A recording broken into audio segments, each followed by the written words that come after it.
Well, good afternoon, ladies and gentlemen. My name is John Allen, and I'm the president of the Brookings Institution.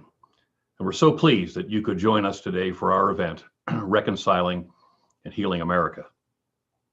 You know, in our history, certain events, inflection points, carry such a weight of significance that we'll always remember where we were when they occurred. For my parents, they could tell me exactly where they were when they learned that Pearl Harbor had been bombed. My own first inflection point was the assassination of President Kennedy, and later in horribly quick succession, the assassinations of Dr. Martin Luther King and Robert F. Kennedy. And for my daughters, it was the attack on America on September 11th, 2001. These incidents are not just historically memorable, they're watershed moments as well. Everything that follows is different. Everything that follows is changed in some manner.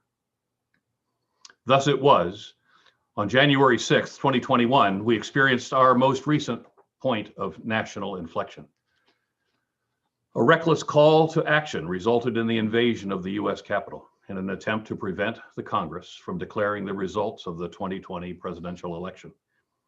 And in the immediate aftermath, the President of the United States was impeached. The Capitol of the United States became a fortified armed camp not seen since the Civil War. And the inauguration of the 46th President of the United States occurred amidst some of the greatest domestic security challenges and threats in modern American history.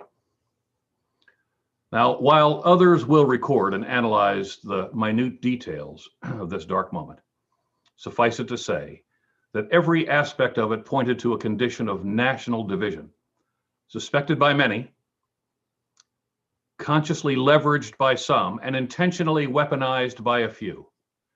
For the briefest of moments, the legislative branch of the American democracy was forcibly and violently unseated while engaging in fulfilling its constitutional duty to certify the winner of the recent presidential election. How could we have come to this moment? What possible convergence of deep-seated grievance and frustration and anger could produce this moment of blinding fury? Questions with complex answers, to be sure, but what remains clear is that we indeed are at an inflection point in American history. We will all remember where we were on the 6th of January, 2021, because after that, frankly, everything will be different. In truth, the events of the last year have been accelerated by the frustrations of enormous segments of the electorate, long suffering from the effects of economic disenfranchisement and political irrelevance. Years in the making, these frustrations have intensely polarized discussions around race and ethnicity and religion and immigration and gender and many other sources of difference in a massively diverse society. As time progressed, the mainstream media, usually the source of unbiased reporting, was demonized and declared the enemy of the people. Meanwhile, social media enabled sometimes bizarre conspiracy theories to dominate the attention of so many. And sensational, breathless cable news cycles fanned the flames of dissatisfaction into red-hot conflagrations.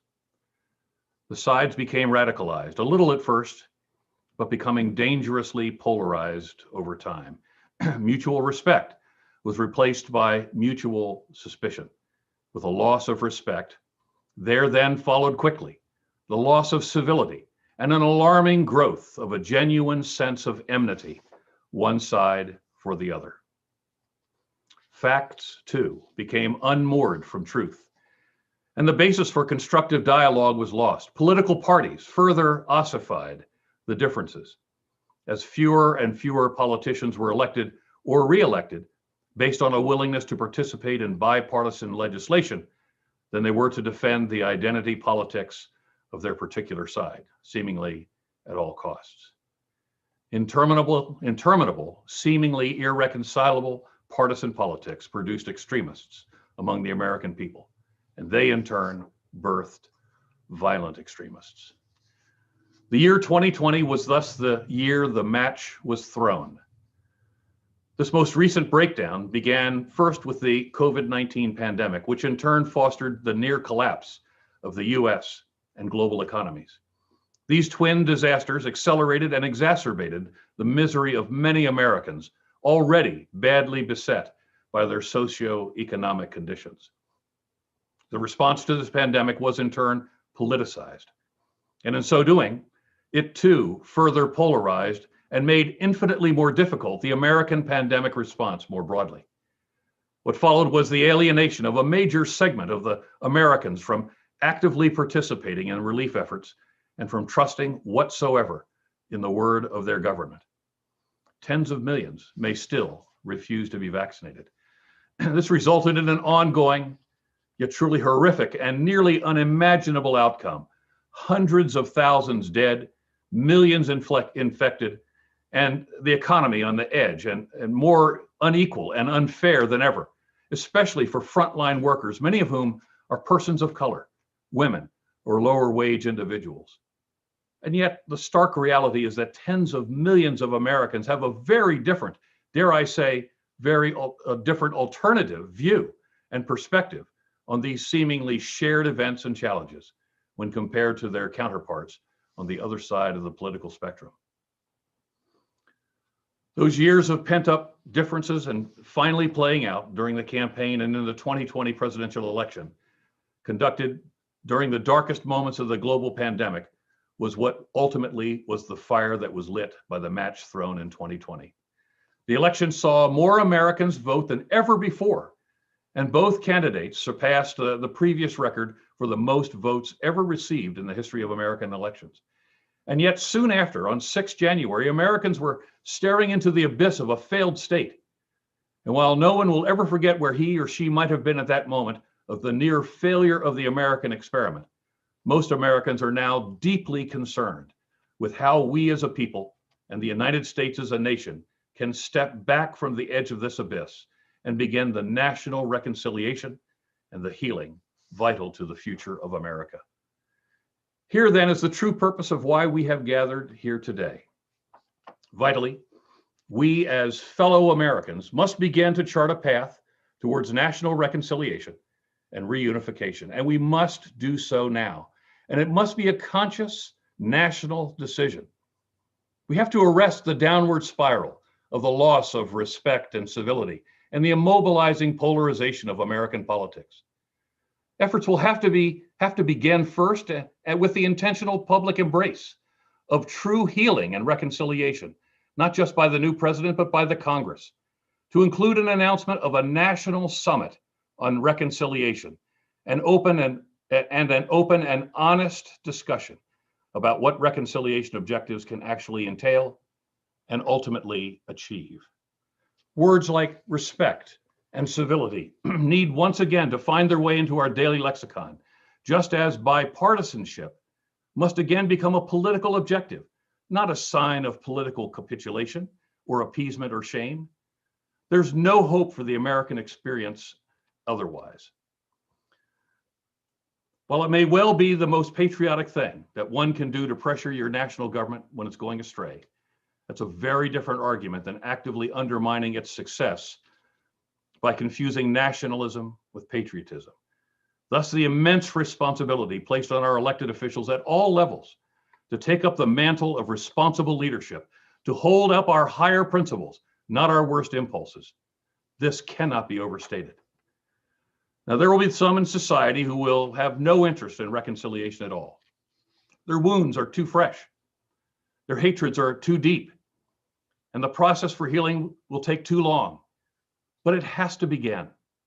If for so many, reconciliation is an entirely logical and essential sequence and a sequel to the summation of their personal American experience.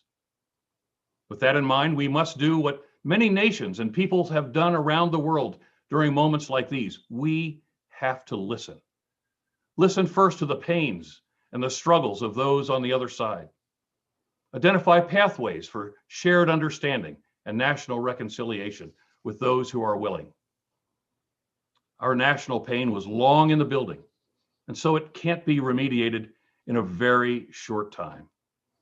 Just being openly and publicly committed to reconciliation and intentionally beginning the effort is itself a tonic, but it will be hard and it will be an emotional journey. This will require, first, the combined efforts of national, state, municipal, and local leadership, committed first and foremost to the goodwill to see the imperative of national reconciliation and able to lead their respective segments of the society in a genuine effort. And we must hold up leaders, men and women of principle, who are unifiers, those committed to our national healing.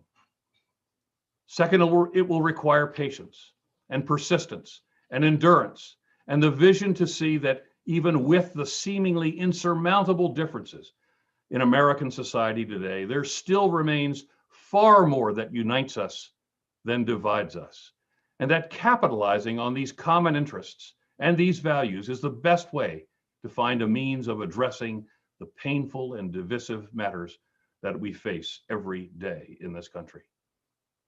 And third, there must be a clear-eyed will for justice. Indeed, as evidence from the 2019 House Judiciary Committee hearings, which, for instance, brought hundreds of Black Americans to gather in the halls of Congress to hear of slavery reparations, there is a keen necessity to address and answer historic wrongs. More, while the term social justice has often been politicized and sometimes diminished, its intentions to offer critical pathways for accountability by dismantling structural inequities and systemic racism cannot be overemphasized.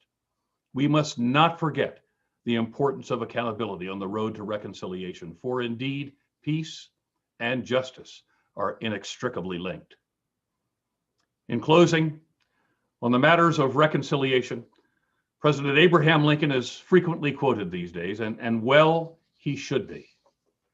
A thread runs throughout his writings and his speeches that clearly pointed to his intent to engage in an effort of national reconciliation after the Civil War that would both recover our fractured union, but also once and for all enfranchise Black Americans enslaved in a horrendous system that, as Lincoln said, piled high the wealth of the bondsman at the end of the bloody lash.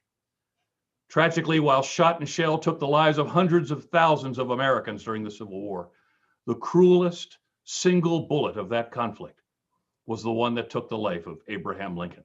And in that moment, the nation and its people for generations to come were robbed of what might have been a new era of true national reconciliation.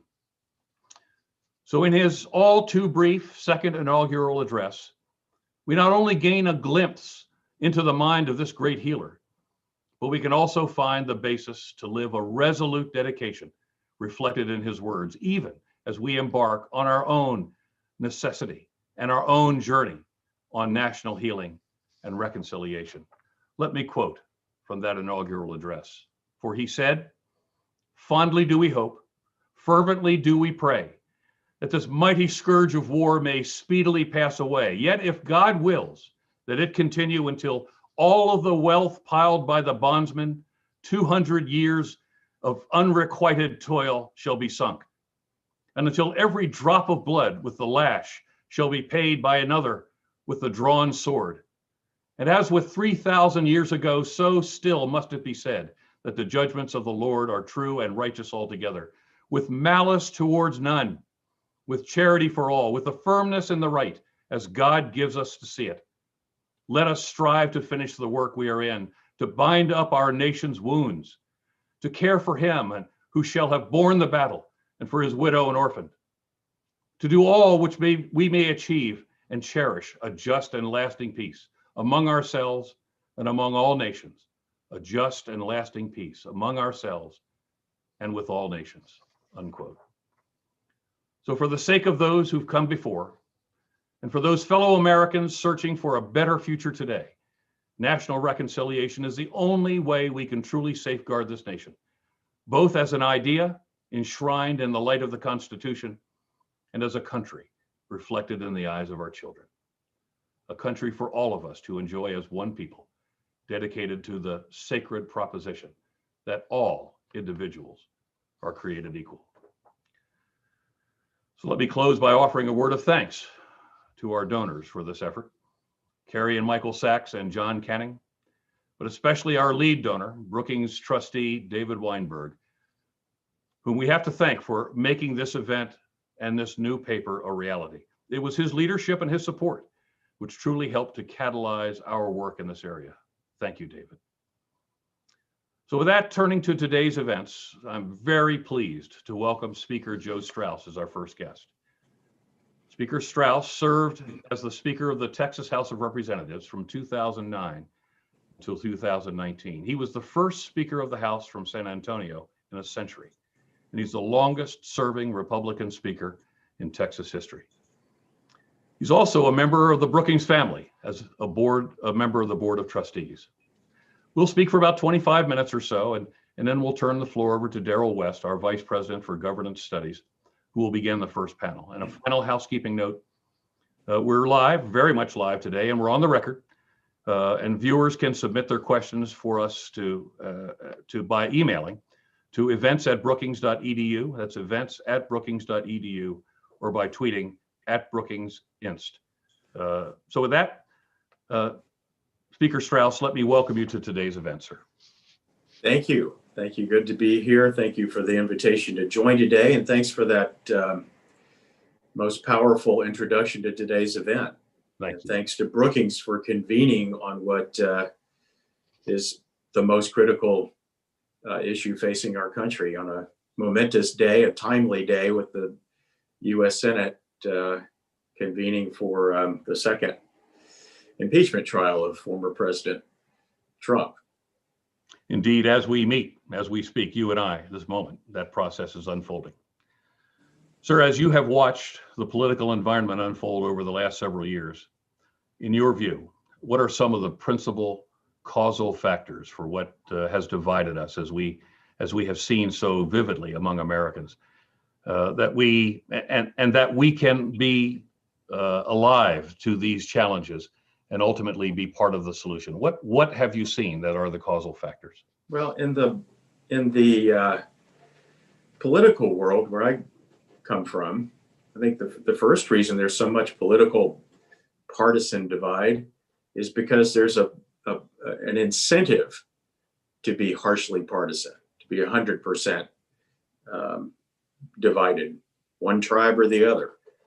I think most of the people who run for legislatures, most of the people who run for Congress are running in districts that were drawn to elect a member of one party or another. Even in the United States Senate, which obviously are not drawn by district, most of those races, may be changing some now, but most of those Senate races aren't all that competitive.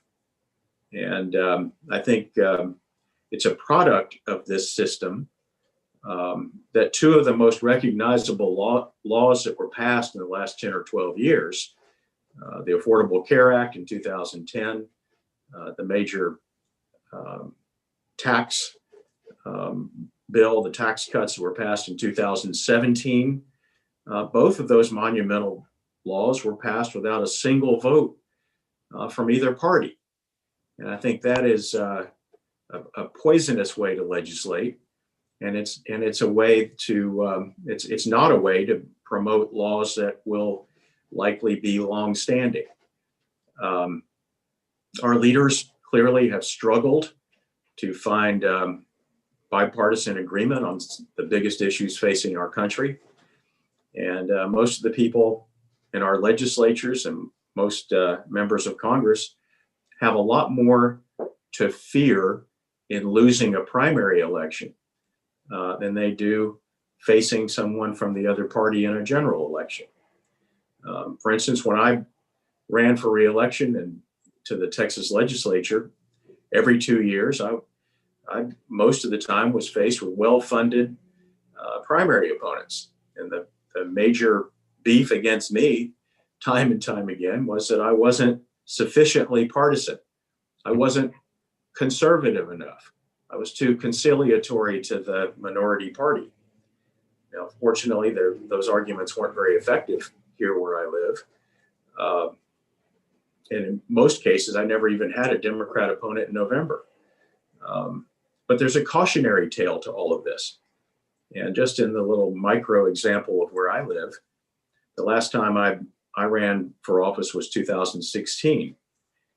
But since then, this area has become more competitive between the parties. And while Republicans still hold the seat here, it is a lot more competitive. And so I think the lesson more generally is that communities change and that voters change. And when office holders who get in the habit of talking to only one segment of one party, they can sure be caught flat-footed when that change occurs. An example could be of changes could be in Virginia, which was, in my time in office, reliably a red state. It's now pretty reliably a blue state, I think. Iowa, for example, just the opposite. It was, sometimes up for grabs. Now it looks like it's pretty red. And you touched on this in your introduction. I think a lot of this falls on the media as well, and changes there. As more information becomes available, people have gravitated toward media that just reinforces their worldview. These media outlets have incentives to make us more partisan and to hold on to us, and they've made us more resentful of the other side. I think there's been research that shows that the more political media you consume, the more misconceptions about the other side that you have, and that's a serious problem for all of us. Even the nonpartisan, the what we would refer to as the mainstream media, the outlets that cover the state governments that I was involved in, they tend to focus mainly on the conflict, giving the impression to casual observers that every single issue and every day is nothing more than a 10-round boxing match. And we all know that that's not really the truth. And to many people, I think it's easy to see that the argument and the conflict is much more important than the policy. The Washington Post just did a story about what the constituents of Marjorie Taylor Greene thought about the controversy that she's been in. And one of the people they interviewed for the story, one of her constituents said, quote, "She has a right to get up there and scream and holler. That's her job," unquote. Well, we know it's not her job. And in fact, because of that, she had some of her job taken away from her. But that's how you stand out these days, is to go on television and kind of make a spectacle of yourself. And we all know that elected officials like to stand out. Well, we talked about in my remarks, and you have addressed it to some extent here already.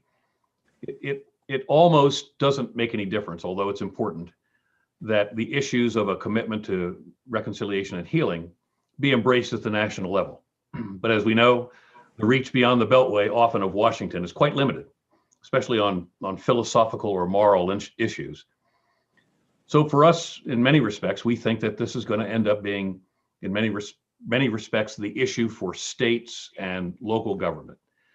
So from your long service at the state level, when you think about reconciliation and healing, what does that mean to you outside the Washington Beltway? What does that mean at the local level? And how would you try to define that for us as we listen to this conversation today? Well, I think reconciliation locally, statewide, nationally, isn't going to mean that we'll agree on everything. Because clearly we won't, never have, and we never will. But it does mean that when we have a national crisis, that we can still come together and, rather than just retreating to our partisan corners and continuing on to bicker. I mean, how in the world did wearing a mask become a partisan issue in the midst of this terrible pandemic? But it did. And I think our political system continues to amplify divisions, and it gives us a distorted reality of how we really view each other. I was pleased and impressed last week when Senator Sass spoke so plainly and courageously to his own state Republican Party in Nebraska. He said that most people are not rage addicts, and he said they don't go around all day long looking for a fight. We all know he's right, but he had to say this to his party, which is about to censure him for the second time. By the way, I know how it feels to be censured by a state party. One of the proudest moments of my career. But I was proud of Senator Sass for saying those things. And while the division is certainly real, and it needs to be overcome, we all know there are a lot of things that we are not divided over. And I think the path to reconciliation begins with each of us as individuals, not just politicians, but each of us as individuals as we decide how we're going to treat each other, how we're going to view each other, and if we're going to consider alternate points of view that other people have. And are we consuming information that's credible, that's real? Facts need to matter in order to be objective. And I think it's also on us as individuals to communicate with our elected representatives and let them know that we expect more of them than just doing what Marjorie Taylor Greene has done. And that's go on TV and rant.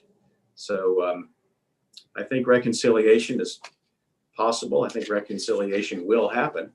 But I think it's really, while institutions have a role, I think it's up to individuals one by one to insist upon it.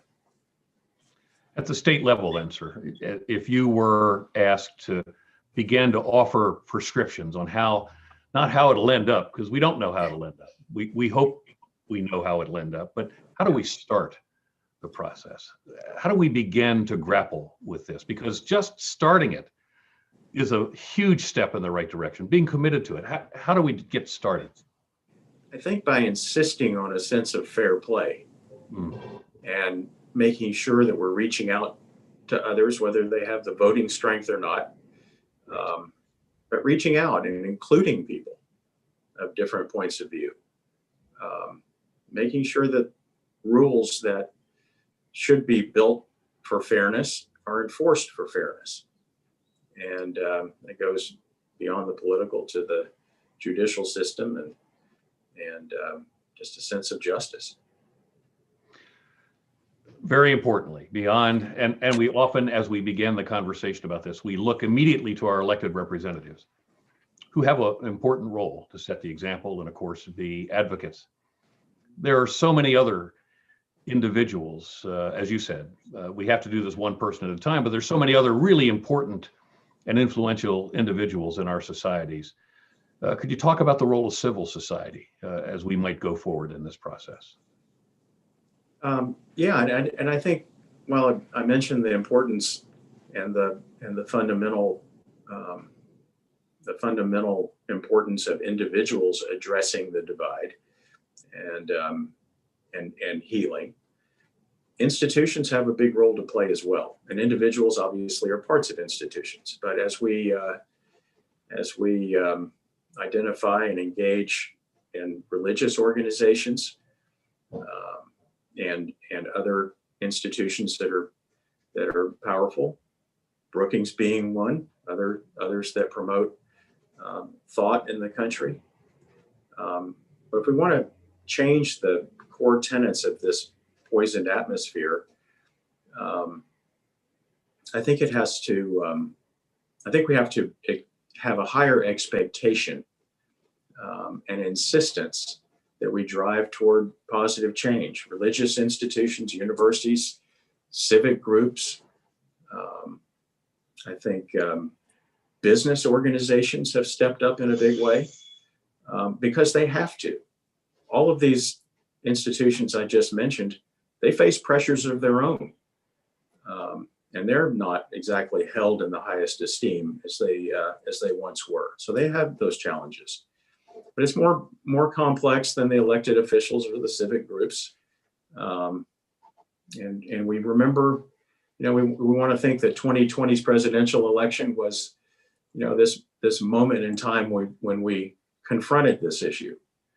But as you remember, President Clinton, President Bush, President Obama, each of them ran national campaigns on changing politics and trying to bring people together, bringing the nation together. And yet, after each one of those presidencies, our country was actually further apart. So it's really nothing new. It's just come into, I think, a much more critical focus. Now, on the optimistic side, to be encouraging for a moment, we just had this election in November, and the country was given a choice. One person who was running on a message of unity, and another candidate who was running on a message of further division. And the American people spoke in large numbers and chose unity. So I think that's something that we can look to for encouragement. And it doesn't mean, as a Republican, that I'm going to agree with everything that Joe Biden does. I won't. But I do think that his election and his message was critically important, not just in his election, but it was an important statement made by the American people that unity still is our goal. The answer isn't always in politics, and our political system is clearly struggling.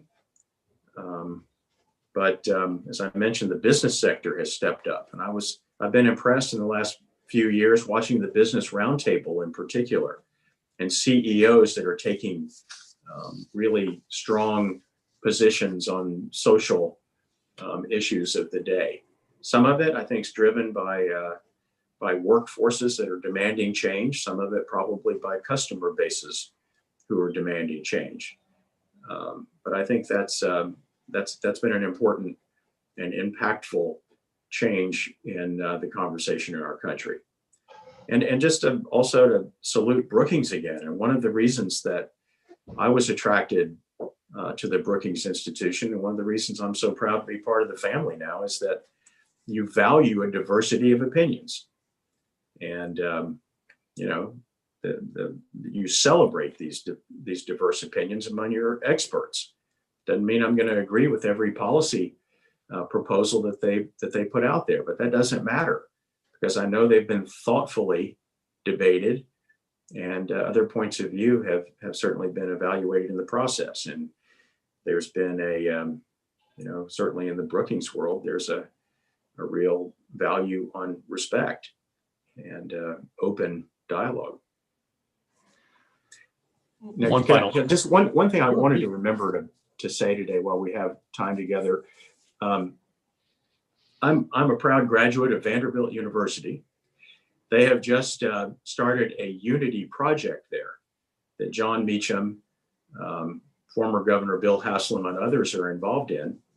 And I saw a little segment on television last week where former Governor Haslam was reflecting upon his early career as a young staffer, I think, for former Senator Howard Baker. And he talked about the Baker Rule, the rule that Howard Baker insisted that everyone who worked for him followed. And it actually became the title of a book about Senator Baker's career. And that Baker Rule was, the other fellow might be right. The other fellow might be right. And that was such a great reminder about the need for humility, to be conciliatory, to be pragmatic in leadership, and to learn to work with other people. So I don't think we're going to get to reconciliation without a whole lot more of the Howard Baker Rule. I really like that. That's something I'm going to dig into as soon as we're done here today. Let me just make one other quick comment and a final question, and then we'll turn it over to Daryl for the next panel. I spoke to a university president just several days ago, and his comment to me was they are starting a project called the 1-6 Project, 6th of January. And it is to take apart that moment, to decompose the the totality of the chaos, but to take that apart into its component elements, the elements of legality, the elements of the role of leadership, but very importantly, to try to take apart the causal factors, to identify the causal factors that could have created that moment. And I would simply say that around the country, if we could all take a moment and embrace our own 1-6 projects, not necessarily about the Capitol, but about how we view each other and how we can take apart our differences, as you say, and be willing to acknowledge that the other person might in fact be right. The powerful moment that would be. And that doesn't cost you anything in the big scheme of things. Let me just ask for any final thoughts that you might have, Speaker, on where you might have seen this be successful in your career, your long career in government and well, leadership. Where have we seen this be successful, and how might we think about this going forward? I've seen it be successful when there's a commitment to make unity successful. Yeah. It isn't imposed. There isn't a law you pass or some kind of fiat you put out there that people will suddenly work together. But it takes leadership to make it happen. It takes commitment to bring people together. It can be done. It will be done. I'm actually an optimist long term. I do think it's going to be a rough patch that we go through for a considerable period of time. But I have a lot of confidence in the younger generation. I don't think that they like seeing what their elders have foisted upon them. And I've long been a proponent of enhanced and a commitment to civics education. I'm a proponent of Sandra Day O'Connor's program that she started, and I often think about her quote that was made at that announcement. She said that the practice of our democracy is not passed down in the gene pool. And so I think a foundation of better civics education so that our citizens better understand and value this great gift that we've all been given as Americans, I think in the long run is going to be more than anything that gets us out of this rut.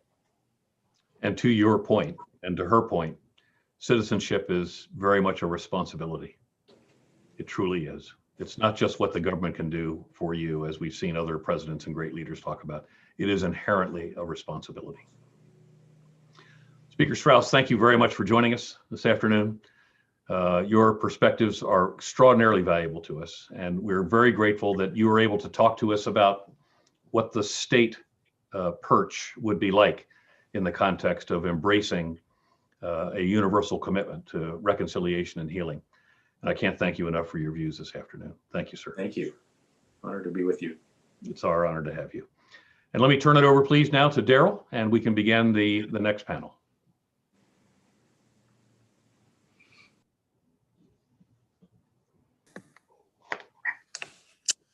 Thank you, John, and thank you, Speaker Strauss. That was a terrific conversation with lots of tremendous insights.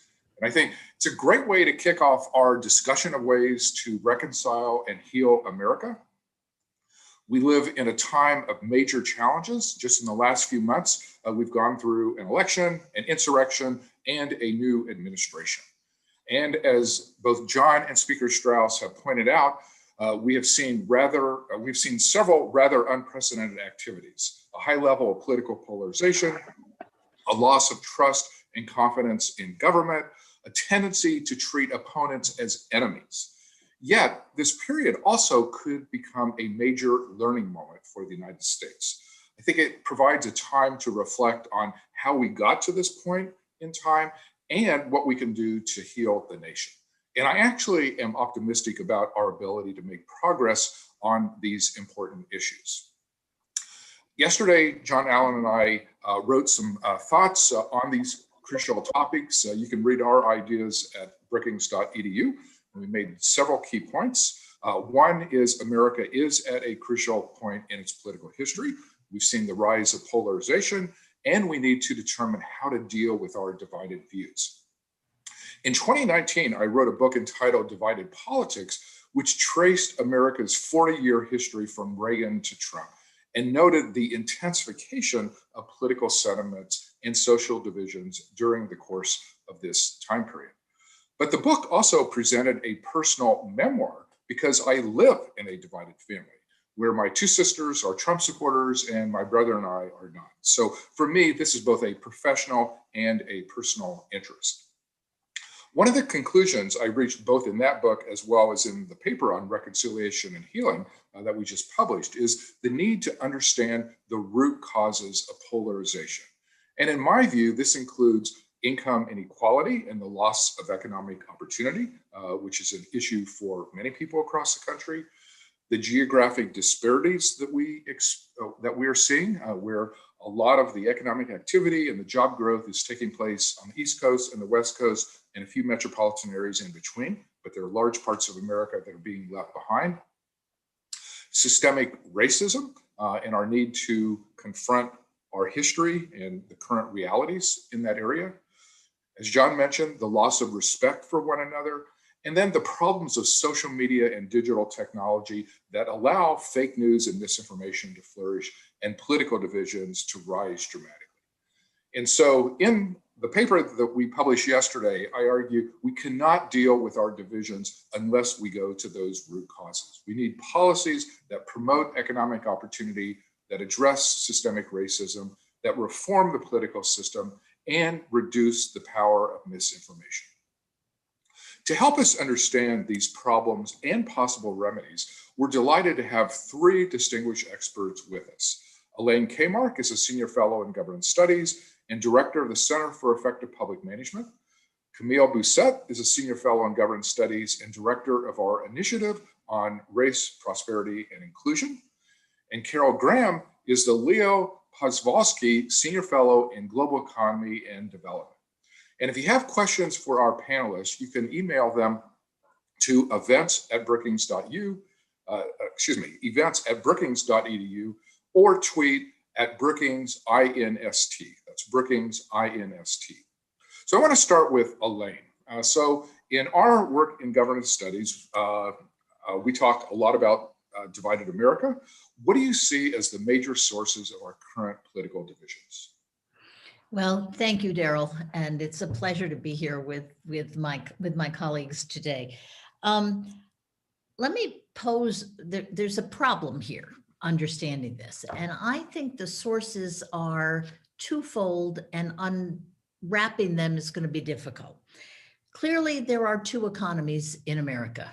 There is a vibrant economy on the coast and in some pieces in the middle of the country, and then there is not one. Our colleague Mark Moreau studied this and found that Trump won 2,547 counties in America. That's a lot. Those counties accounted for only 29% of GDP.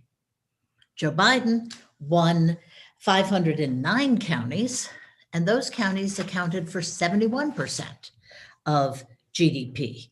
Now, that's a dramatic difference, right? That is a dramatic difference. And I think that we need to look beyond economics, because I think there are cultural dimensions to that underlying division.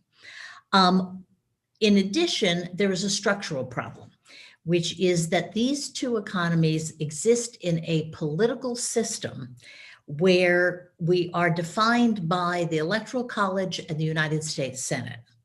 And this political system underrepresents those very places that are the engines of the new American economy. So the Senate underrepresents the American people, and of course the Electoral College does dramatically. Over the course of the last century, people have moved out of the middle of the country. They are concentrated on the coast, and therefore California, Texas, Florida, and New York are all underrepresented in our current political system. This has never happened before. In the 20th century, the population dispersion was more even than it is now. Now we get to the really complicated piece of this, the Trump coalition. The Trump coalition definitely is composed of people who are really angry and frustrated with their own economic situation. And I know Carol and Camille are going to talk more about that. However, it's just not that simple. Biden won people who made less than $30,000 a year. He won people who made less than $50,000 a year. He won people who made less than $100,000 a year. So Biden won among the middle of the middle class and working class. Trump won voters over $100,000 a year and over $200,000 a year, which means that economics isn't the whole picture. I think that there's something going on that is about culture, and of course, in American politics, also about race. And let's just look at what has happened to America in our lifetimes. In the 1996 election, the electorate was 82% Caucasian, non-Latino white. In 2016, it was 73% Caucasian. And in 2020, according to exit polls, 67% Caucasian. I had an email not too long ago. It differed from the usual emails I get that are filled with expletives and exclamation marks. This one was from a person who said very frankly, "This is not my America. My America is white and Christian. And what's happening to America doesn't gel with what I think America should be." And I think that there is something going on here about the changing demographics of the country. My final point here is that there is a generational aspect to this. Joe Biden won, 64% of first-time voters. Now, some of those people were people drawn into the electorate, but let's face it, a lot of them were young people. And of course, Trump has consistently done poorly among young people and better among older people.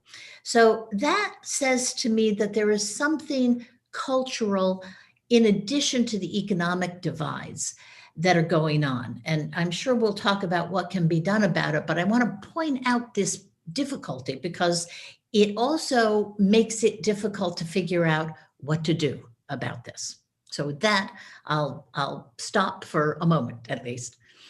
Okay, thank you, Elaine. Those are important points because I think it is correct that it is a complex situation with a combination of economic, cultural, and institutional factors that help to create the particular moment where we exist right now. So Camille, I know you've done a lot of work on barriers to social and economic mobility in America, which clearly are major problems. Could you describe the major barriers that you see? Sure, and what I'll do is I will also just build upon Elaine's very interesting opening comments. I just want to welcome everybody who's joined us here online, and it is an absolute pleasure to be here with my distinguished colleagues.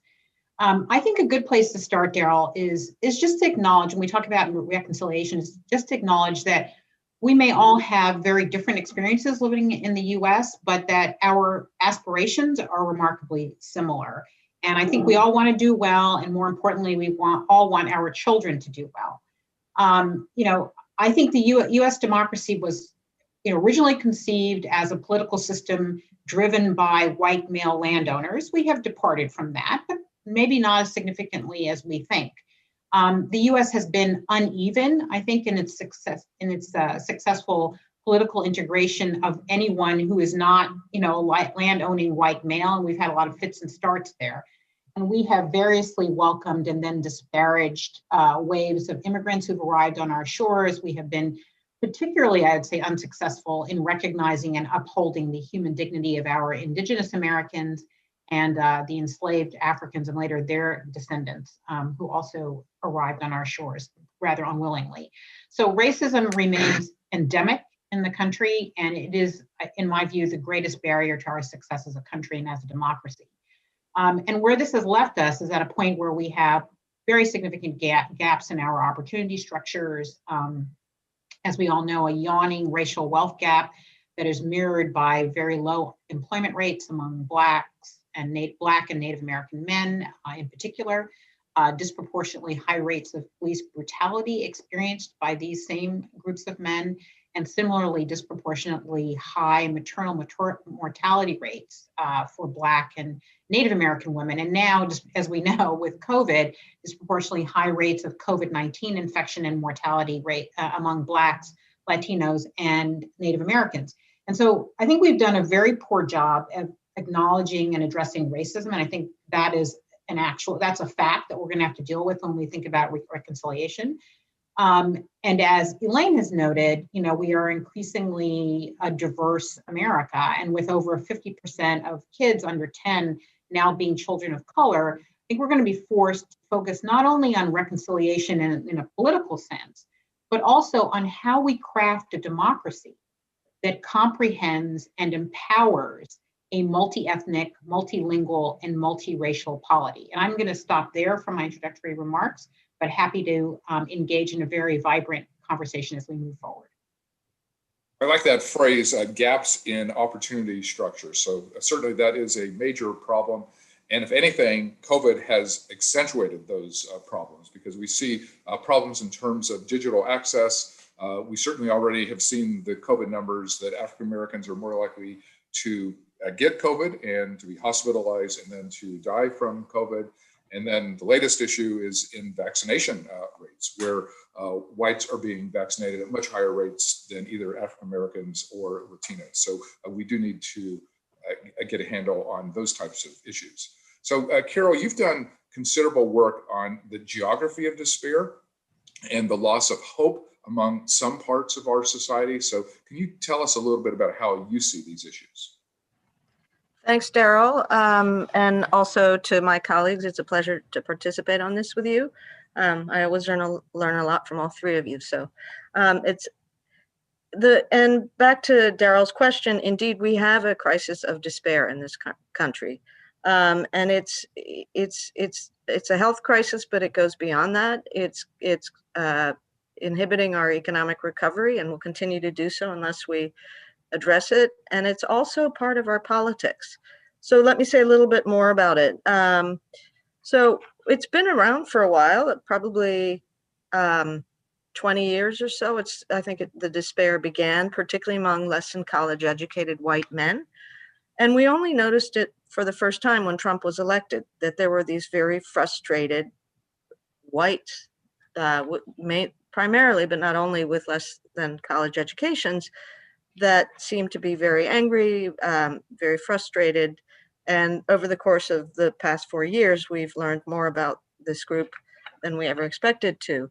But this group was very much there before. So even before COVID, when our stock markets were booming, or we were boasting record lows in unemployment, 20% of our prime age male population had simply dropped out of the labor force altogether. They've just given up. And they're not only whites, but the white prime age males are a particularly toxic group. And it isn't just the out of the labor force that's desperate, but they're the most desperate. But the places where they tend to live are also communities that are in decline and in despair. Prime age white males out of the labor force, as I mentioned, are a particularly worrisome group. Many still live in their parents' homes. They have terrible health markers, objective health, and also mental health, and they have high levels of opioid addiction. They're very much overrepresented in the so-called deaths of despair. These are the deaths, premature mortality due to suicide, opioid and other drug poisonings, and alcohol poisoning. It's interesting, but these deaths are much less prevalent among low-income minorities than they are among low-income whites.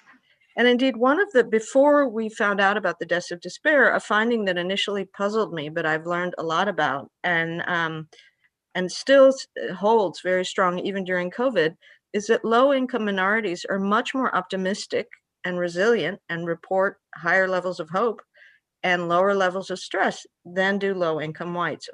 And the other very important part of this story is that minorities are also still very much strong in their beliefs about the value of getting a higher education. It's always been seen as a way to move up the ladder, versus low-income whites are very skeptical about higher education. In part, comes from a trajectory in the white working class where, you know, your father went to high school, he became a manufacturing worker or one of the other good middle class or lower white or working class jobs that whites had privileged access to. So there wasn't a sort of, oh, you need to go to college to get ahead. You could finish high school and do pretty well about 20 years ago. That's obviously no longer the case, versus minorities have continued to believe in education as their way to get good jobs and to move up the ladder. So what we're seeing now when we think about this, because it's clear, and as Camille has given some examples of, minorities are much more objectively disadvantaged than this group, and yet they're more optimistic. So I think what we're seeing this, or what explains this, is the ramifications of the decline of the white working class. As I mentioned, for decades, this group had privileged access to the good blue-collar jobs. And along with the jobs came a stable and respected middle-class existence. Maybe lower middle-class existence, but it wasn't glamorous, but it was stable and respected. It was very male-dominated, and I think that's something that shows up in the political ramifications now. And the support systems for these communities were the stable jobs and the stable families. It was very much the Ozzie and Harriet home, working dad, stay-at-home mom, couple of kids, and whatever sort of socialization unions came with the jobs, with the stable jobs. So and then the other thing that's important here is that the narrative for this group was very much the American dream narrative. You work hard, you get ahead. And if you're poor, it's because you didn't try hard and you're a loser. And implicitly was a racial story in this. The people that had falling behind, that were on welfare, were either immigrants or minorities. And there was very much a stigma, and it still exists in terms of even how our welfare policies work, about people who need support. But when the stable jobs and the stable families left and the communities fell apart, these people had no narrative, the white working class. They were all of a sudden in a situation of needing help, of not having a means to work hard and get ahead. And basically things fell apart. And one of the things that we're seeing is particularly the out of the labor force group, their despair shows up in the fact that they've simply dropped out of the labor force, is, as I mentioned, no hope, high levels of opioid addiction. And what we're finding in our latest work on geographic mobility is that even when there are jobs, this group is not going to move to the jobs. They don't have the health to do so. They're overwhelmingly addicted, or they're overrepresented in opioid addiction, and they have no hope for the future, no vision for the future. People don't move to another place, even a nearby place, if they have no hope and no motivation. Interestingly, this very much links to politics. So the counties that voted for Trump in 2016 had more respondents who had reported to have lost hope in the past 5 years than did respondents who didn't vote for Trump. So this lost hope narrative shows up in lots of ways, and obviously in despair. And one of the things that Elaine has raised in the sort of puzzles of describing the more extreme Trump supporters who have turned to extremism is what they want. And from my perspective, I'm not a political person, but from what I understand of the well-being sentiments and the sort of despair among these groups, at least the out of labor force groups and also the communities they live in, is that they've lost their narrative. I don't think they know what they want. They know what they've lost, right? They want to make America the way it was again, which is obviously not possible. But as a result, and I think also as a result of, with declining communities went the decline of civic education and civic participation and all sorts of things that are important to democracy from the bottom up, is that they're very vulnerable to extreme views and to racist and nativist sentiments. And we've all seen that. And obviously our former president was very good at winding that up. So just a last point, as Daryl mentioned in his remarks just now, is that COVID has been a shock to this entire system, right? So we know it's hit minorities the most, both in terms of incidence and death, and because of the nature of their jobs. And yet minorities are still much more resilient and report better mental health than whites in the midst of COVID.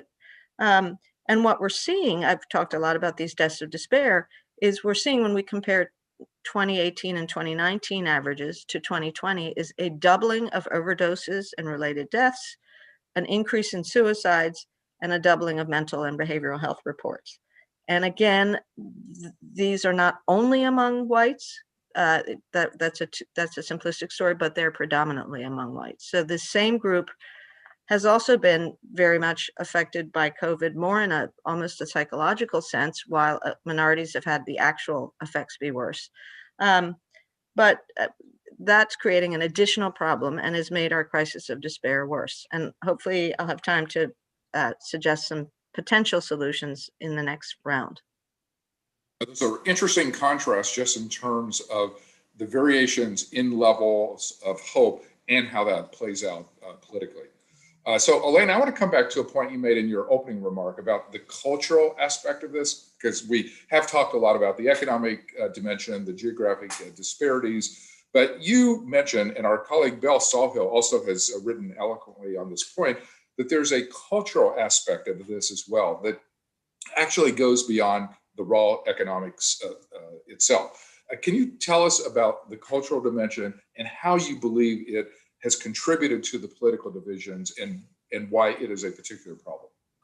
Well, the cultural dimension is really fascinating. And I would also draw attention to research by a former colleague of mine at Harvard, Pippa Norris, who has looked globally at this and at the rise of far right movements. And she finds that, yes, there's a bit of an economic factor, but it doesn't hold up to the cultural dimension.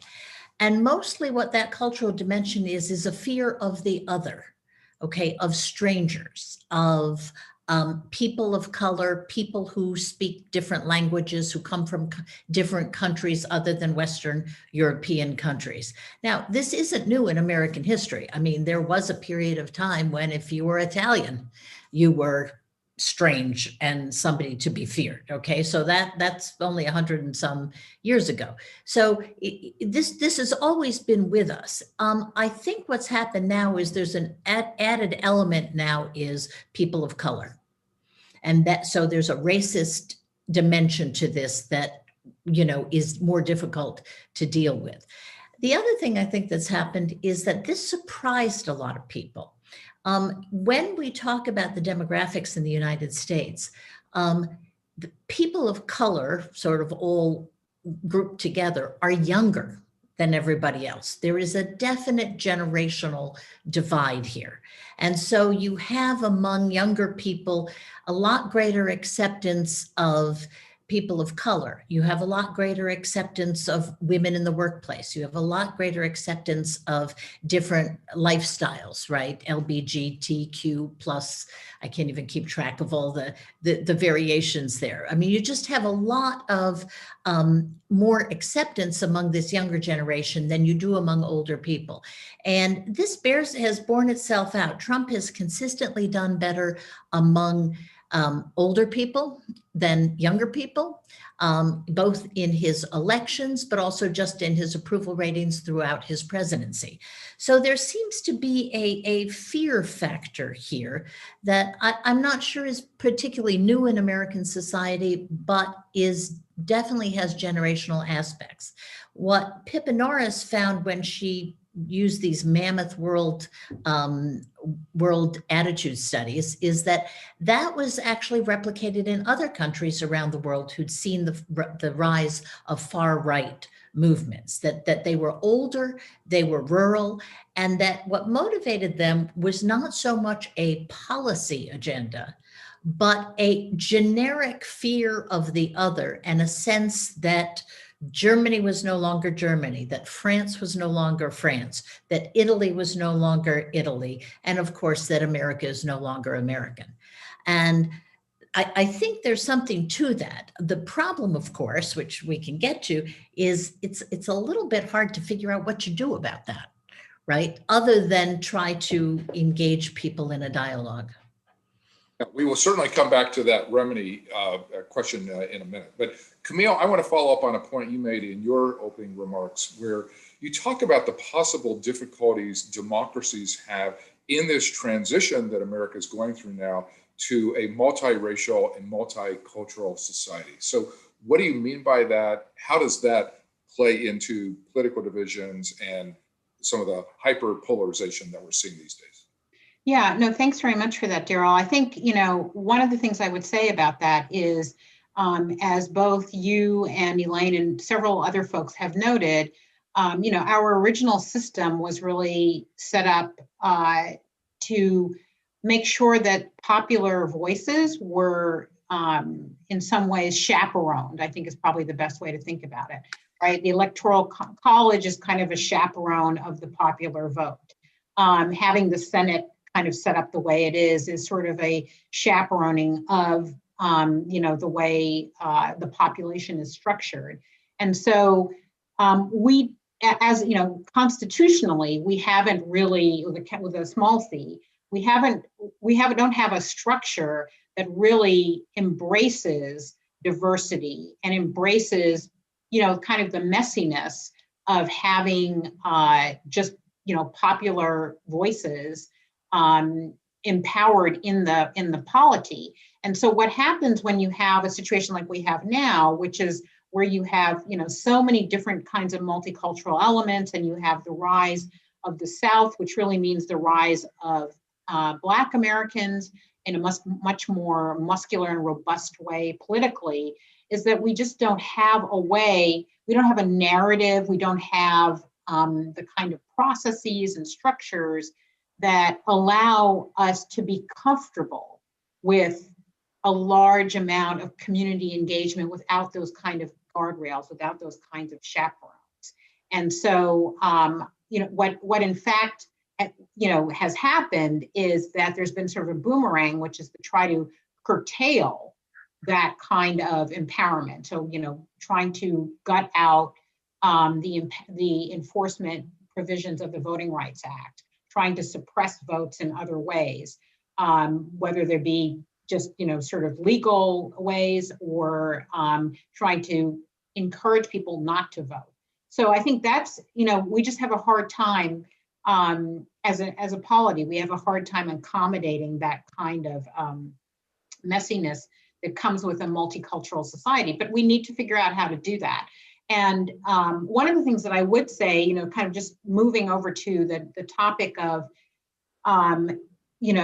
white working class folks who have lost status and have lost a narrative, is that as we are in this process of really high degrees of polarization, we also have failed to create a narrative that tells us that actually it's kind of normal in a democracy to accommodate different voices, that there is a narrative that allows us to accommodate different kinds of experiences, and that allows us to figure out how best to deal with problems as they come up. So for instance, if you are, white working class and have lost your position in Akron, Ohio, just to pick a place, right? We don't have a narrative for those people that it's actually okay to believe that government and government policies can be the way forward to help you and your, economy, local economy, flourish again or thrive again. And so I think that's we have some gaps in our narratives, in addition to just gaps in the processes and structures that help us accommodate diversity. That's a great point about the loss of narrative. And Carol, maybe I can follow up with you on that particular point, because you were talking earlier about the loss of hope, the loss of narrative. Camille has mentioned the need for new narratives. I'm just curious how you see that particular part of the argument. What kind of narrative was lost, and what kind of new narrative do we need in order to help address the concerns that are seen in many parts of society? So that's a big question, right? How do you restore hope in populations where it has been lost? And I'm doing there are a couple of things, and there's some lessons from some efforts around the world and some local efforts in the U.S. That we can learn from. But in addition to studying despair, I've been looking at the determinants of hope among young adults, basically old adolescents in Latin America and Peru, where I'm from, but also a comparison of a low-income community, low-income white community, and a low-income African-American community in St. Louis, among others, to see sort of what are the hopes and aspirations of these kids. Because you think about the next generation, the last thing you want is, the children of prime-age workers out of the labor force to end up in the same place. And at the moment, they don't have a lot of inspiration to do otherwise. And at the same time, labor markets have, have also become more difficult at the low-income end of the ladder. There are less jobs that are changing in nature. You need skills. It doesn't mean it has to be college. Vocational education, medium tech skills. Mark Moreau and Alan Berube in our Metro Center have written about this stuff. But I also think that particularly low-income kids need some sort of hope and vision for the future to invest in it, right?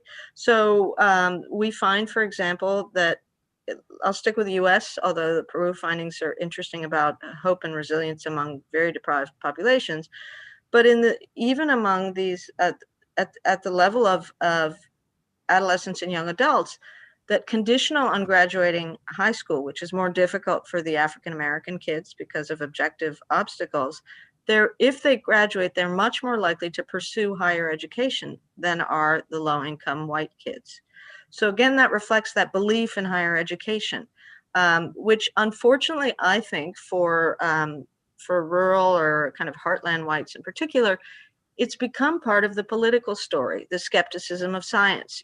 College is an elite Eastern, East Coast and West Coast conspiracy or whatever it is. And so how do we restore that belief? What can we learn from the kind of support that seems to help objectively more deprived minority kids keep going, continue to believe in education, even though the disadvantages are greater? And one of the things that I think is a much more historical thing over time is communities of empathy, whether it's Baptist churches or Hispanic extended families. These grew out of the need to fight discrimination and disadvantage and to have a sort of an informal safety net for those who fell behind.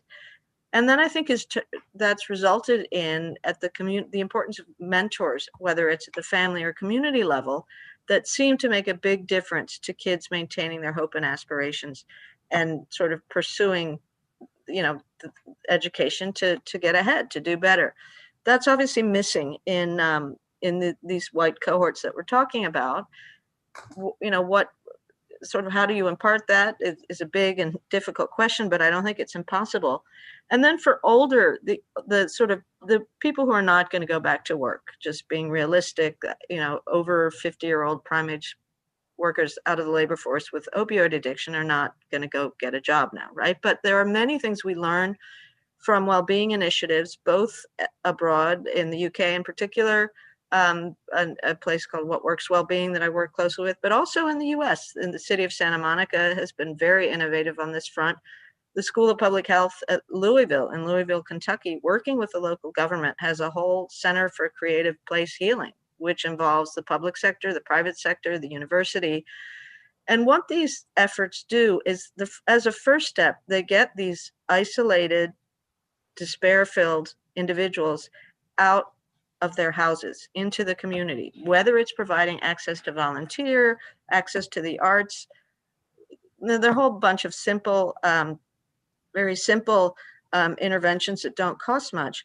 But when you get people out of the basements of their homes and into the community, they at least, and into a purposeful activity, which can be anything from, joint walks to volunteering to participating in some sort of arts project, it gives them some sense of purpose and productivity, which is one of the things they've lost. They've lost their respect, and in part that has to do with they have no vision of what their future looks like, much less the future of their kids. So that's, I've probably gone on too long, but that there are things we can learn from. And there are also things that can be done at the macro or government level, but I'll save that for the next round. Yeah, those are all important points, and I'm glad you're starting to move to possible remedies, because each of you have focused on different parts of the problem. Given the issues that you raise, how can we make progress on addressing these issues? What kinds of changes have the potential to generate the greatest benefits? And Elaine, I'll start with you on this. Yeah, I mean, well, I think there's structural changes. The biggest structural change is we have to get rid of the Electoral College. We have had 2 times in the 21st century where the winner of the popular vote lost the Electoral College. We can't run a democracy like this, okay? We can't run a democracy giving some people in some states more representation than other people. And fortunately, there is a way to get rid of the Electoral College, which is something called the National Popular Vote initiative. And, that involves action on the part of individual states to agree to give their Electoral College votes to the national winner, as opposed to, state by state. And that's a possibility. It does not involve amending the Constitution, which is, of course, the problem with changing the Electoral College. So I'd say structurally, we need to get rid of the Electoral College. Now, what's going on as we speak, of course, as I'm sure everyone is aware, is the beginning of Trump's impeachment trial. And, the second thing I would look to is, how do we get rid of Donald Trump? Okay, in our national dialogue. Let's face it, Donald Trump opened the Pandora's box. He brought out a lot of ugliness, a lot of racism, a lot of violent activities. He let it go. Okay, I mean, these things have always been there, there's no doubt. But when you have the President of the United States repeatedly throughout 4 years advocating things that no other president, even very conservative presidents, ever got close to saying, you're inflating the importance, and you're letting people think that, yeah, this is the thing to do, right? Attacking the Capitol is the thing to do. Talking about hanging Mike Pence and assassinating Nancy Pelosi, that those are acceptable. It is absolutely clear that Donald Trump let this out, and we'll see, but hopefully Donald Trump will be less of a factor in our national politics. To the extent that he is less of a factor, we have a better chance of actually getting past this era. And finally is sort of empowering young people. Okay, there is a very different generation behind us. The millennial generation is different in their attitudes, and particularly their attitudes towards race.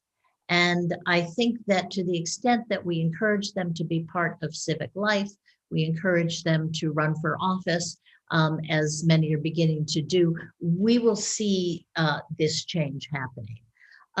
Finally, we still are left with the following difficulty, and Carol said it so well. They've lost their narrative. For the people who are really, left behind, they don't have a policy agenda. Okay, it's not like a civil war where you can sit down and you can say, okay, this group wants this group wants that. All right, this isn't the case here. There's a sort of generic anger and violence out there that is frankly very, very hard to deal with. And certainly listening to each other, certainly having national summits and local summits on this question. And I'm intrigued with Carol's idea. I'll let her pick it up on empowering communities of empathy. Okay, so there are obviously things, but this is a different sort of political problem than we've been accustomed to dealing with, because there is no agenda. Okay, thank you. Camille, your thoughts on possible remedies? Sure. In addition to Elaine's great points, I would add 4 different things. And the first is, I agree that this element of politics, which is feeling very disenfranchised, of the population, very disempowered and very angry. That population isn't going to go away even if Trump somehow disappears from the political scene. So I do think we need to take that population seriously in the following way.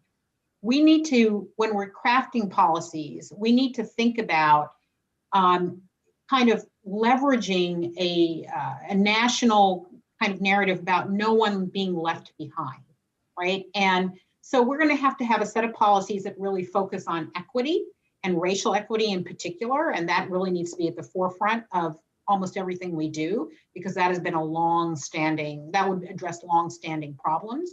But we just have to have, at the local, state, and federal level, we have to have a kind of no one left behind sort of mindset.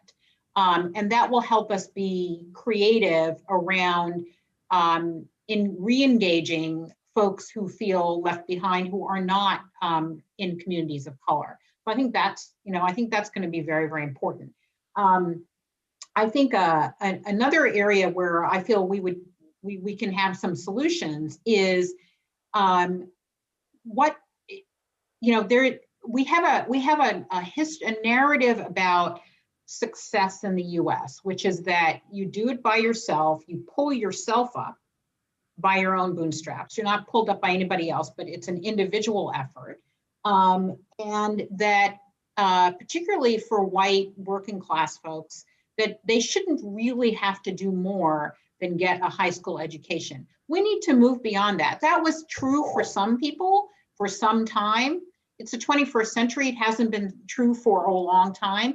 People need to realize they have to do more. So if you were white working class and you had a high school education 40 years ago, that has to be upgraded. And you just have to recognize that is a reality. And we have to create, a narrative with a pathway that allows people to feel like that is a legitimate way forward. And that whatever happened before was, they benefited from a set of policies that were not equitable, and now they need to just do more in order to be competitive in the marketplace.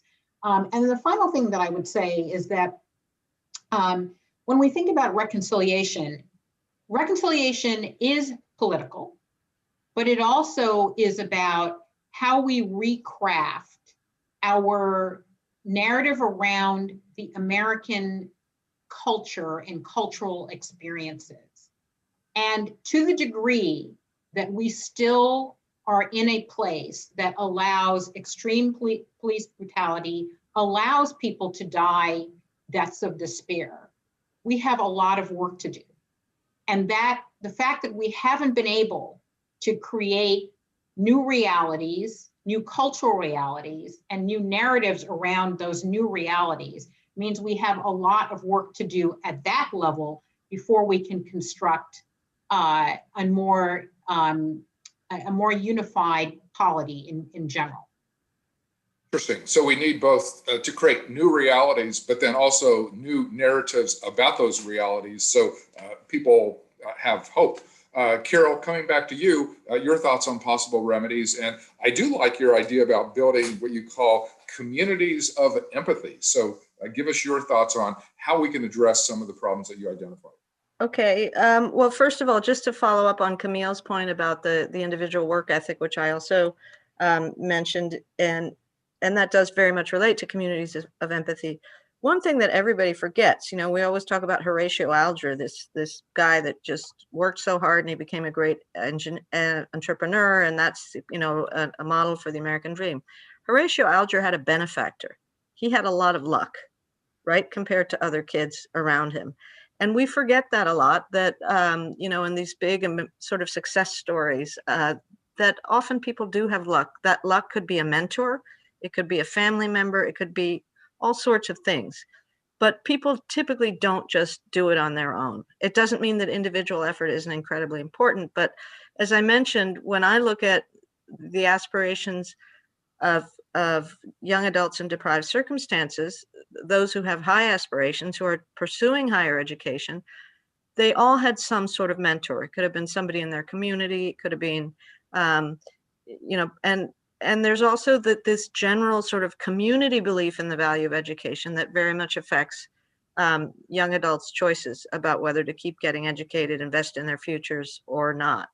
And then I also mentioned there are a lot of local level efforts that are now starting to focus on well-being, but as a country, we're way behind other countries where these local efforts are supported by central government efforts. The UK has been the world's champion in this, where the most important cabinet minister for 3 administrations, Gus O'Donnell, made well-being a priority and got the metrics into their official statistics so that they are measuring things like stress and anxiety and hope for the future and all sorts of things in a very inexpensive way as part of their official statistics, so they can track their society's hope and despair. And that translates into these local level efforts to try and help people in despair get out of it. We have some of those local level efforts, and they're remarkable, and the people are very, very dedicated, but they have no logistical support. They often don't know about each other, right? Because they're in the weeds trying to get this work done. There's not even a federal level information clearinghouse that would provide information to other communities that may be trying to do something along these lines. What's been done? How do we do this? How do we deal with these desperate people in our community? And then also a lot of our efforts for everything from economic recovery to drug addiction to drug interdiction tend to be siloed, right? We underinvest in mental health. It's very hard to get mental health care in this country. We overinvest in drug interdiction, and we don't really deal with the root causes of it. And even I think there's some very good new efforts to revive declining communities, but they focus on the economy, right? Which of course you have to. I'm an economist. Of course you have to focus on the economy, but if you have a significant part of the population that's not going to take up jobs, even if they're there because they're in despair and addicted to opioids, and we're not going to have a full recovery. And we're not talking about a small amount of the population. We're talking about 20% of the prime age population is out of the labor force. So that it's hard for us to get reconciliation or get a full economic recovery and also address the political consequences of the despair and frustration of this group if we don't deal with these things together. And again, I don't think you need 100 different agencies, but we do need some sort of coordinator of who's doing what efforts could be combined, and then or at least getting the different actors to be more aware of and talking to each other so that we don't address these problems as silos, because they're not. They're very connected. Yeah, and I know in your other work, Carol, you've mentioned the importance of new metrics as well, well-being metrics. We track GDP and all these economic indicators. You point out we need happiness indicators, well-being indicators, and I think those are great points as well. I'd like to engage the audience in our conversation. We're starting to get a number of good questions. And again, any of you who have questions, you can email events@brookings.edu. I want to combine 2 questions, one from KC. How do you speak to someone who refuses to acknowledge facts? So you can think about that for a minute. And then Steve has a question about the role of the mainstream media. And in terms of kind of how the mainstream media contributes to polarization, how we can use the media to counter misinformation and disinformation. I think each of these questions kind of relate to the broader informational ecosystem in which we operate now, which I think everybody understands is part of the problem. Are there ways we can make progress and help to turn things around? Any of you who want to address either one of those issues? I could just say one thing. Is that all right? I'll be brief, and then obviously. So obviously the same people who are living in sort of hollowed out communities with typically have not great access to broadband, as I mentioned, declining civic engagement, are the most vulnerable to manipulation by kind of extremist groups in the media, or even just very politically, ideologically biased media. And one of the things we know counters that is local news, right? If people have a newspaper in their community that people know they may not know the facts in mainstream media, but they know the facts in their local hometown. And if the paper is flat out lying, they know it, right? And it's also an issue of civic engagement and everything else. And we've seen a huge decline in local news and local papers for funding reasons.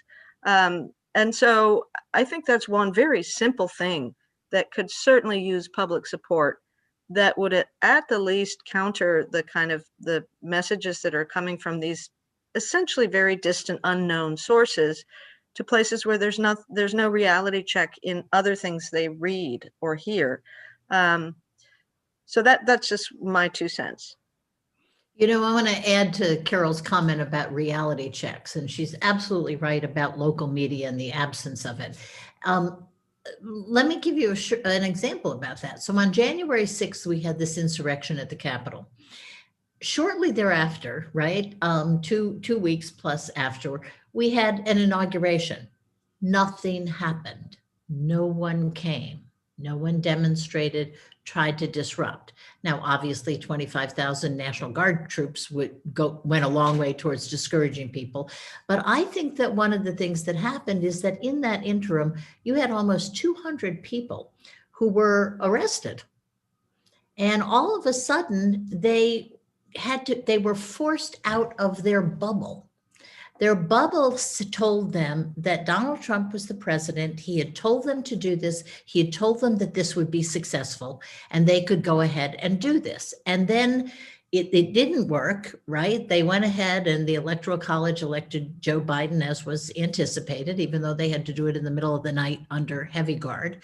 And the next day, Joe Biden was president. There was plans for an inauguration and people started getting arrested. In other words, reality came to them and knocked them out of an internet bubble that I think was created in large part by media and social media. And as Carol said, the absence of any local media. I think that the next thing to think about is what's happened to Fox News just in the last week. You know, nothing seemed to work getting Fox News away from repeating Donald Trump's lies about the election. One thing did work, $1 billion suit brought by the makers of voting machines. And all of a sudden, Fox News fires Lou Dobbs, one of their most highly rated people, because all of a sudden there's money on the line and there is a cost to lying.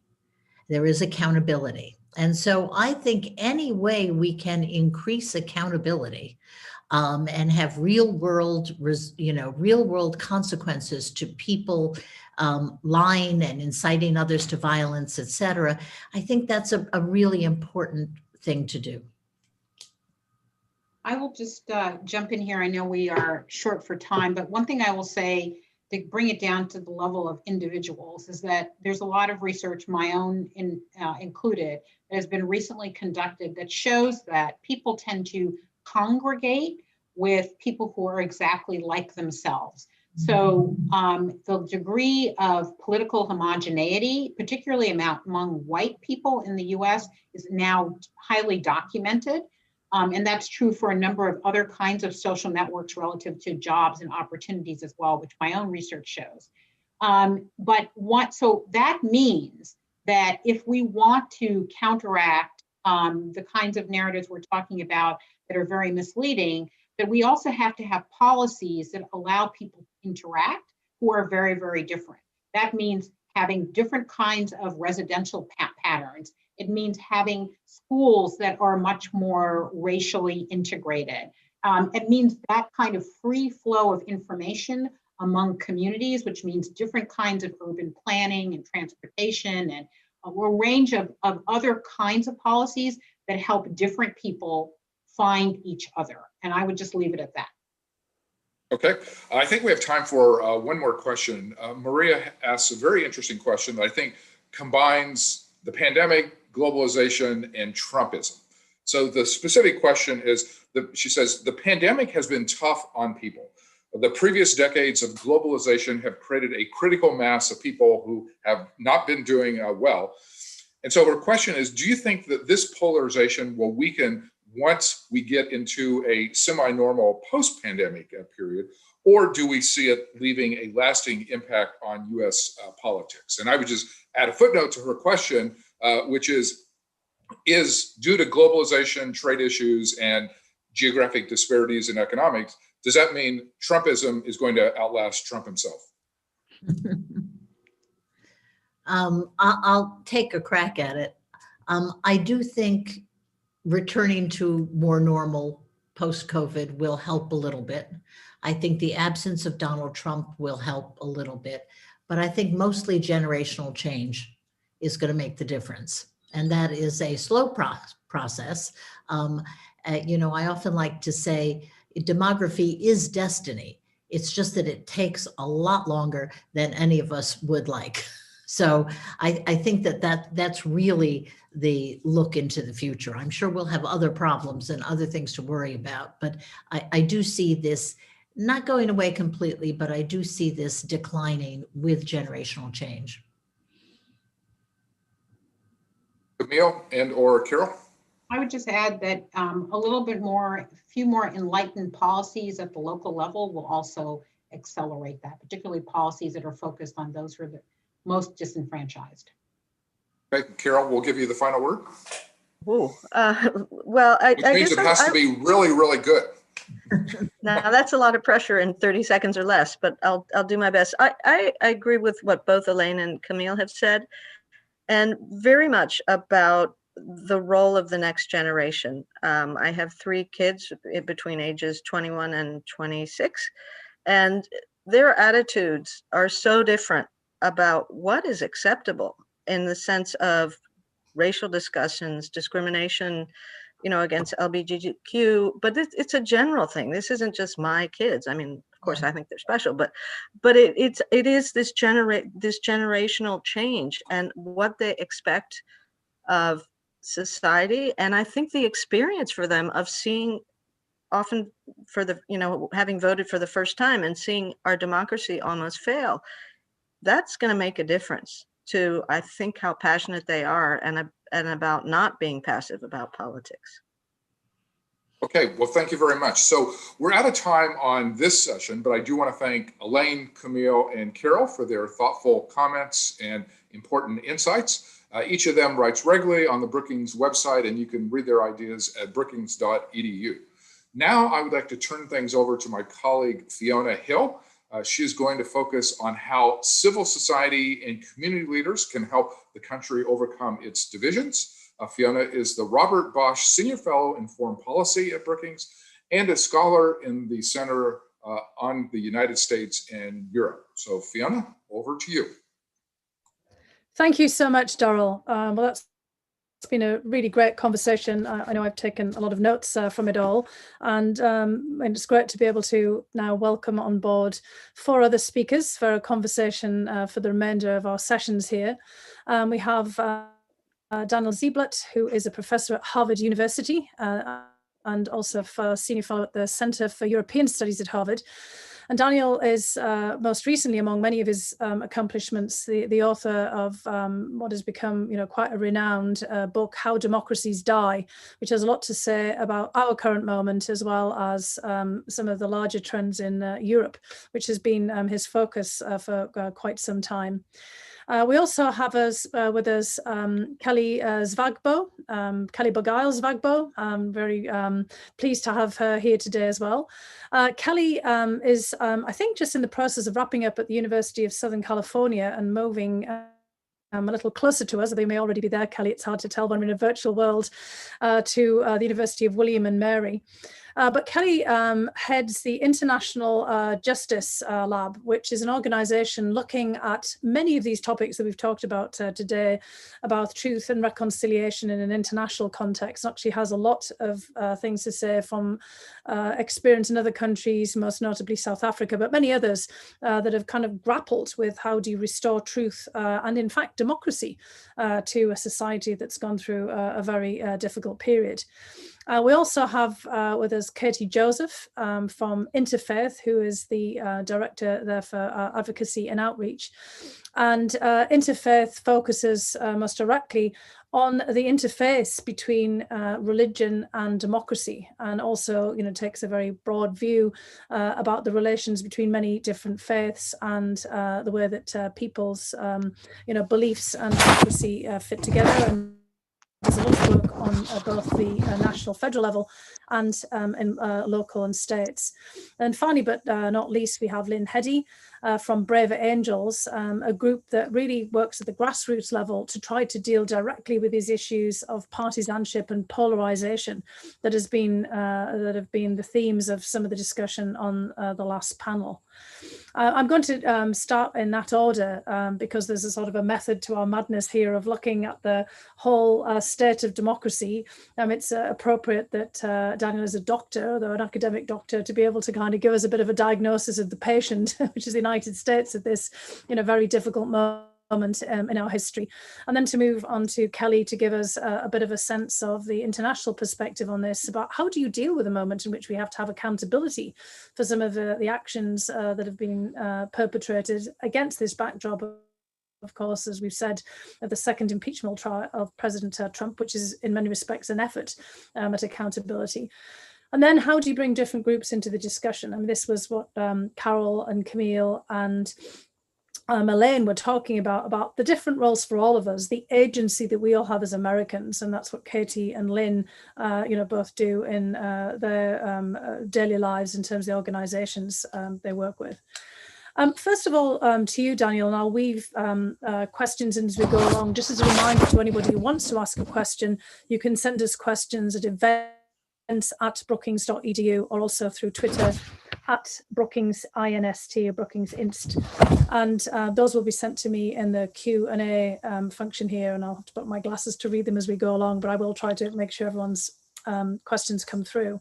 But Daniel, we've just heard in the last session about really an analysis of the underlying factors that have brought us this very difficult moment in American history, one of many, of course. And we've heard a great deal about generational and demographic change, social change, economic change, informational change as well, the way that the whole media landscape has gone from having the three big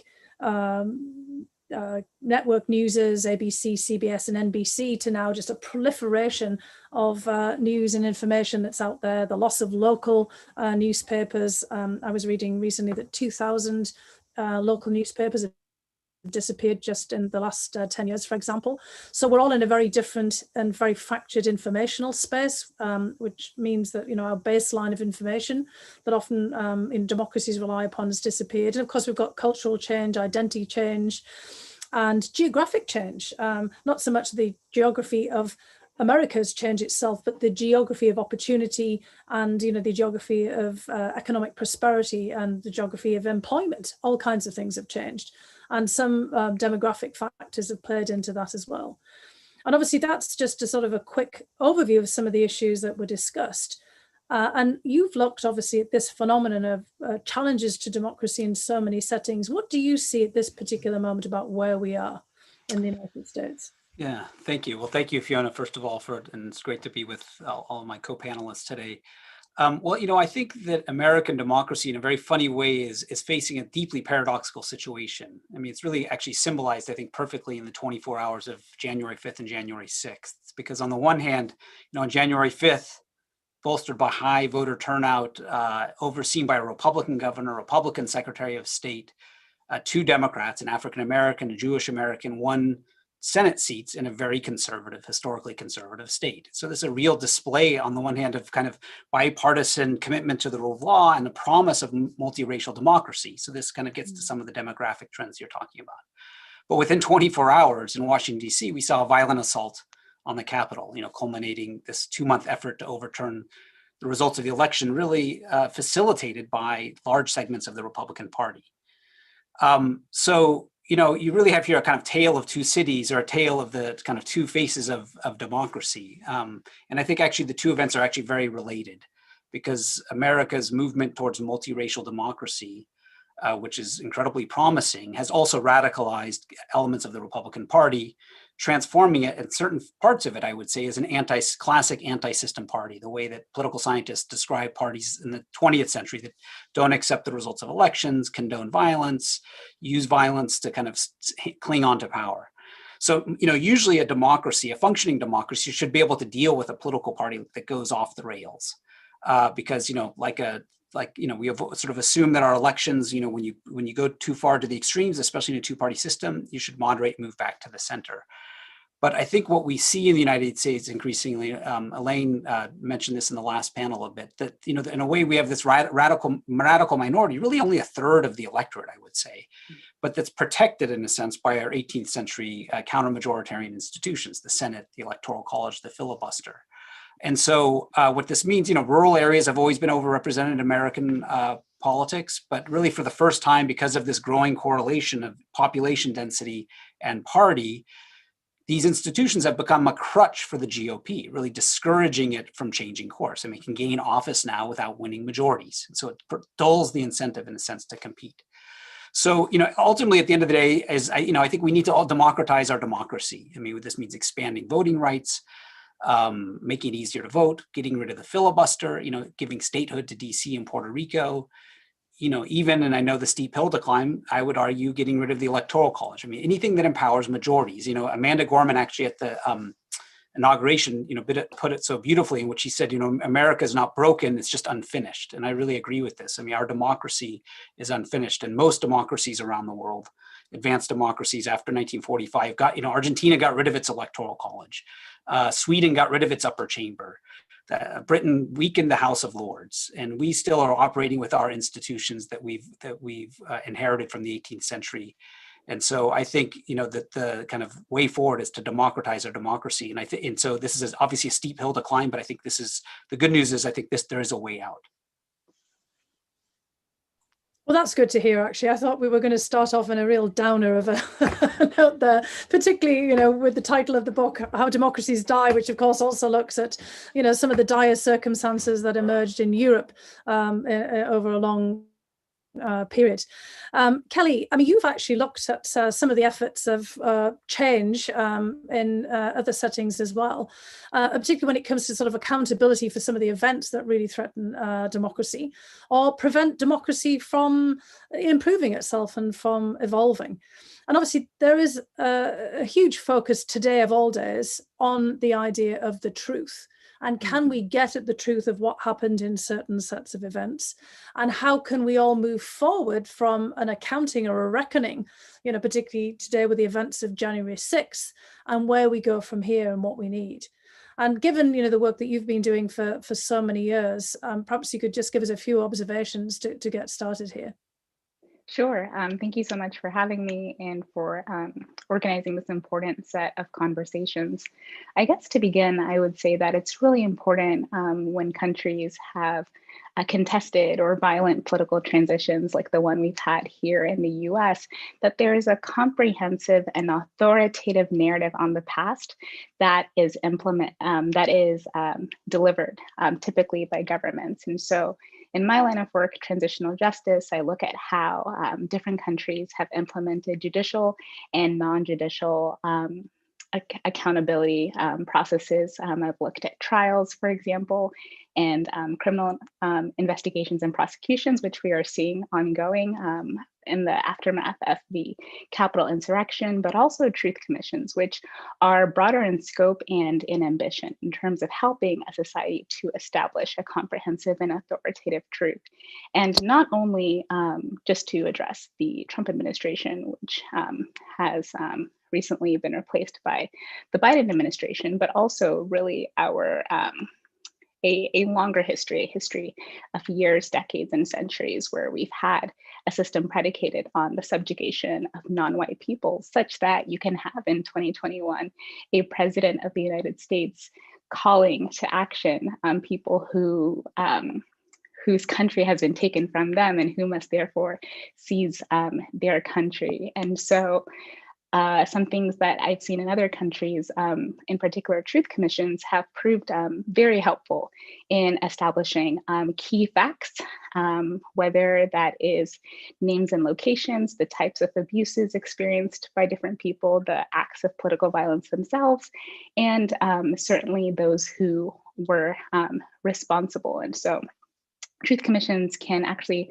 work with trials, can be used as complements, really, where you have one body, the Truth Commission, that is establishing broad systems and patterns of abuse over a period of time, and then trials dealing with more singular events and particular people at particular places engaging in specific acts. And so we've seen this in countries like South Africa, where the Truth and Reconciliation Commission worked in parallel with criminal trials. Likewise, in Argentina, actually the trials succeeded the truth-seeking exercises there.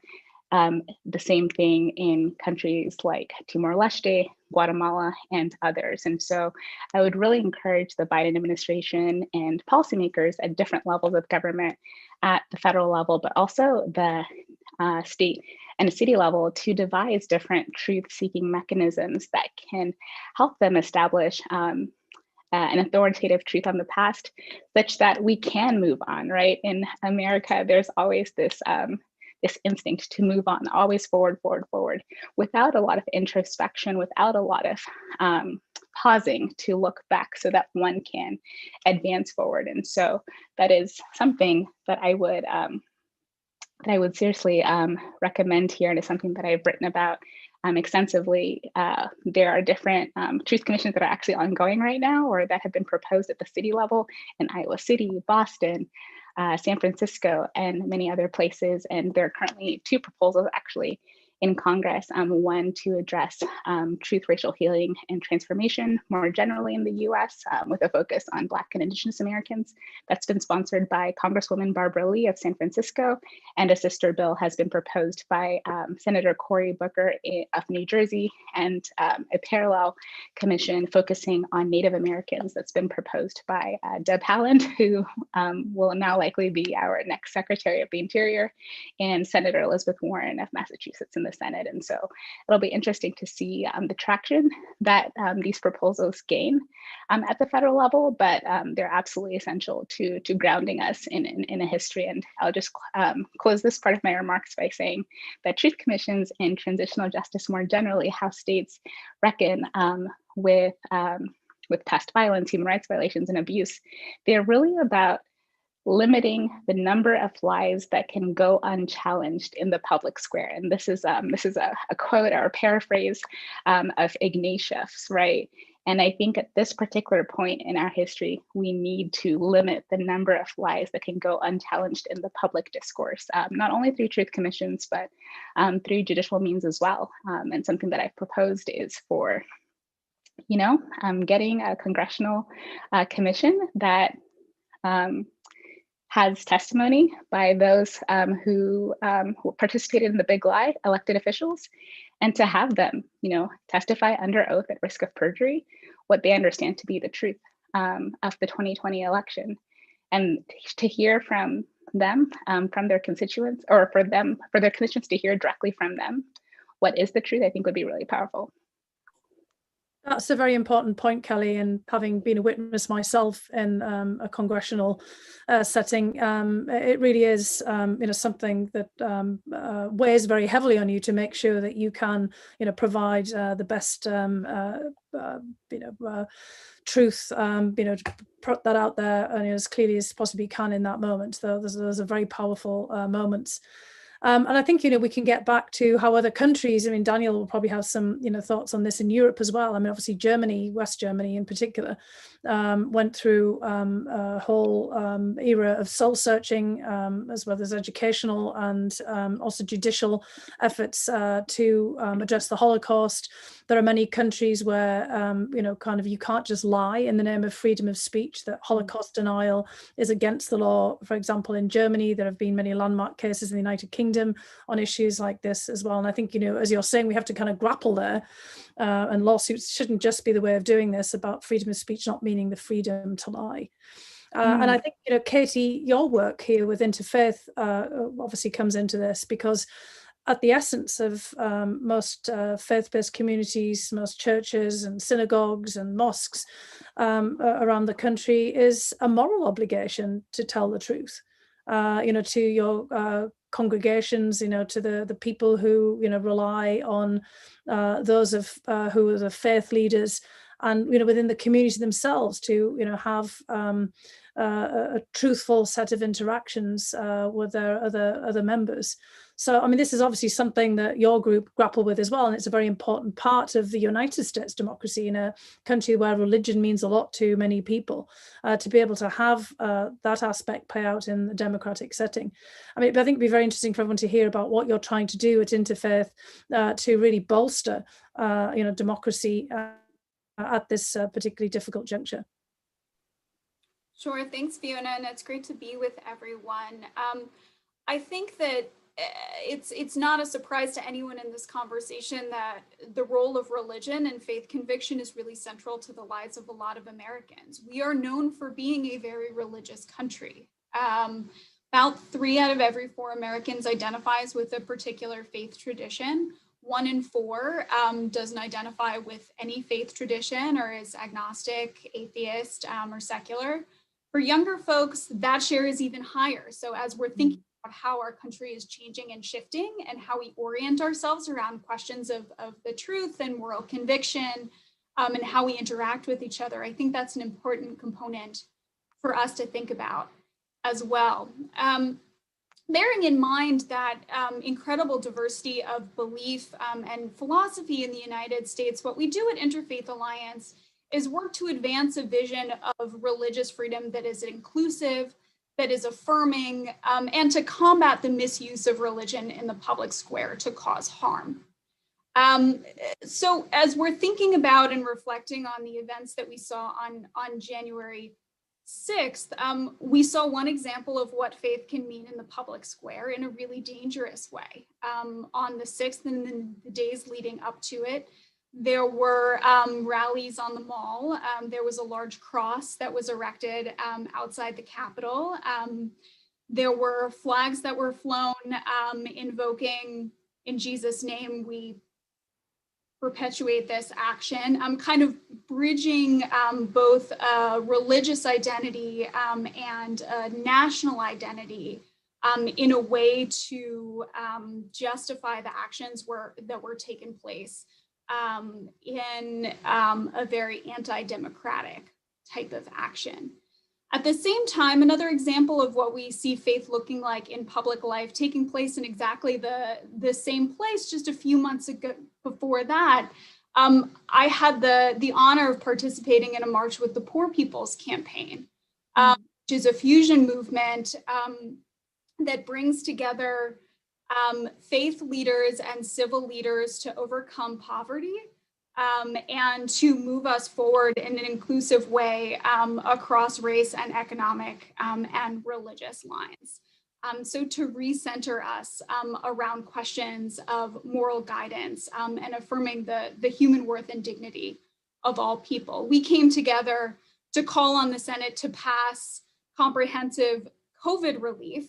This was before the election and before our political conversation took a different turn in the aftermath of the election. But this is another example of what faith can look like in public life. These are 2 examples that brought together different perspectives to very different ends. Our challenge in many ways going forward is, what does our democratic project look like when we have these very different understandings of the role of religion and belief kind of under the same umbrella of democracy? I love this phrase that you used, Daniel, about further democratizing our democracy. And for us, as we think about and talk about what true religious freedom looks like, an inclusive understanding of religious freedom, we always go back to the promise of the First Amendment. It's this personal right to believe as we choose, which is not without limits, and we can talk about that a little bit later. But there's also an expectation from government, often kind of summarized as the separation of church and state, that the government will not favor religion over non-religion or one religious tradition over another. So how do we begin to think through what federal policies, laws, administrative rules look like that affirm this right, again, to believe as we choose, to hold these very different understandings of what the truth may be, of what it means to live a moral and inspired life for many people, a faithful life for many people, while recognizing the right of our neighbor on this side of us and on that side of us to do the same in a very different way. Thank you very much, Katie. I mean, that's a very important point. And I think that was obviously something that was coming out in the last panel as well, is that, as Elaine, was describing, that sort of seeming fusion of religion or a particular strand of religion with one political party, which is, obviously something that has not really been the case in the past in the United States.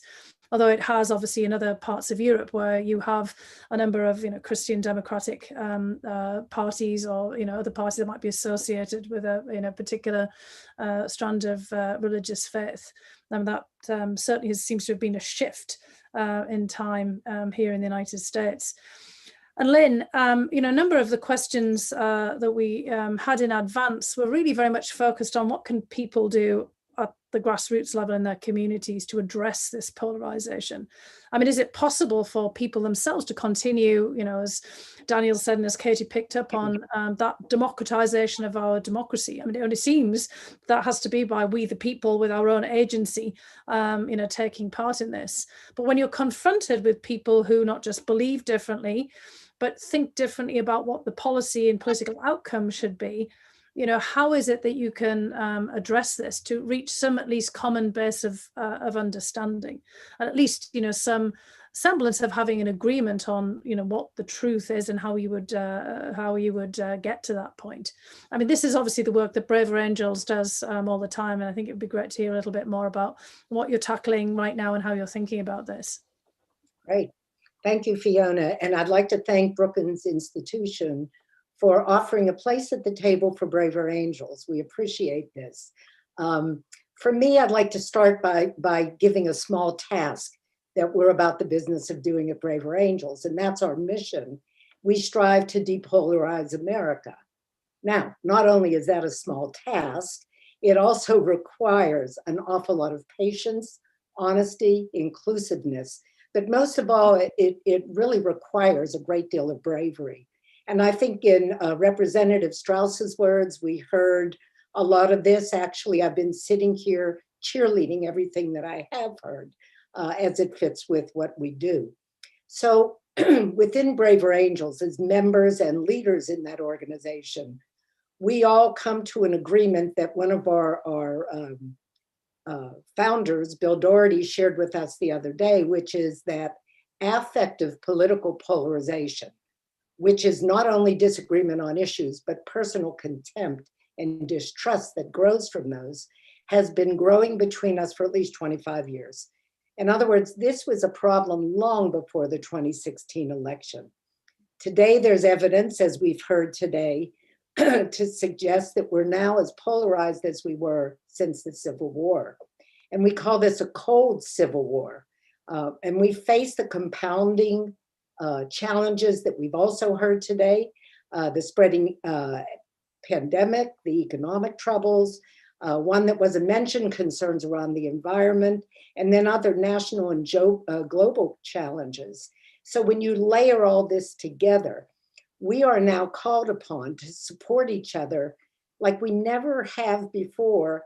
And yet, to so many of us out there, this seems like an impossible task. We don't seem prepared at this point in time to meet these challenges. This is the critical issue that directs the work at Braver Angels. Our work is really about how do we build this house united? How do we make this work? And we do this by tapping on the most valuable resource we have, which is our membership, we the people. So we have organized our members into state groups and local alliances, which are our definition of chapters, because we believe that unless we are working together, this is not going to happen. We also believe that these alliances, which are grassroots, are the only and best outreach arm that we have for Braver Angels. By organizing in this way, we are able to make personal connections between citizens who have differing views. We're able to promote some goodwill. We're able to promote social trust and political empathy, which we seem to have lost. But more importantly, we're giving our members the opportunity to explore differing facts to reach some sort of understanding. Now, I'm going to be a realist. We do not have the same facts, nor do we trust the same experts. If our fact divisions stem from distrust, then we have to rebuild trust first, as opposed to saying that we can't reason together unless we first agree on a set of facts. We believe we have to first agree or first come together and build trust so that we can either agree on or make an arrangement between us on those facts. In Braver Angels, we've learned that people can differ in these facts and yet still come together to understand and respect each other by sharing values, aspirations, and experience. The only position we take is that maintaining communication and openness to one another is the only way we're going to restore our civic relationships and move forward together as a country. As many of our members have said, we can't wait for Washington to do this. We need to step up. We never ask anyone, be they red, blue, or other in our organization, to change their mind. We ask that they listen with respect and try to understand each other and then seek common ground. What's really unique about Braver Angels and what basically attracted me, I could have gone to a number of organizations in 2016 when I felt dismayed and really down about the results of what was happening in my country. What makes us different is that we believe in the rule of balance in everything we do. For every leadership position in Braver Angels and in every level of the organization, we strive to achieve a red, blue, and other balance. This is why most people who come to Braver Angels join us. They don't want to continue preaching to the choir. They acknowledge that this yields few, if any, results other than more agreement and quite honestly more rancor, because the conversation becomes a feeding mechanism. They want real conversations that reflect our real civic reality. At the organizational level, we offer a lot of national events like debates, a la Braver Angels, where there is no winner and loser, but it's a place for people to express their feelings and thoughts and ideas in an atmosphere in which they are respected, they are listened to, they may be questioned, but in a respectful way.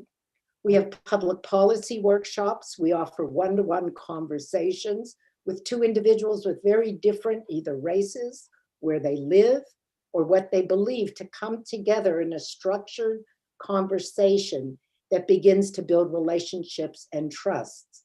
We have book and film reviews, all kinds of events. Once somebody has come to an event, we immediately channel them to a local community-based alliance. These alliances are centered in all 50 states in either cities or rural areas. These people coming together, these individuals, these citizens coming together, are coming together to learn together, to talk together, and to reach some kind of understanding. We do this through a series of workshops where, there are a lot of organizations doing depolarization work. Our niche is that we have these really high quality, safe workshops that provide an environment for blues and reds and others to come together in an environment where they're not afraid to share their issues. It doesn't mean that we agree with everything. What it does mean is that we give them that kind of a venue to begin those conversations. Also, our local alliances have meetings where they discuss issues and, more importantly, come together to craft community action. In other words, what can we do as a community to enhance our community? And some examples of things that they've done have been ideas and solutions around media, surprise medical billing, transportation, racism, and other topics that are at the forefront within their communities. We also try to involve legislators, both local and national, from bipartisan points of view for these discussions. Our strength is our membership across the country. And as our numbers grow, we're encouraged by the honest, open sharing of ideas. This is not always successful at first, but we persist. So after many of our workshops, I often hear, if we could be the ones making decisions for our country, we'd be in a much stronger place. I agree with them, and I also agree with the words of Adam Grant in a recent article. I no longer believe it's my place to change anybody's mind. All I can do is try to understand their thinking and ask that they're open to some rethinking along with me. The rest is up to them. Thank you for this opportunity.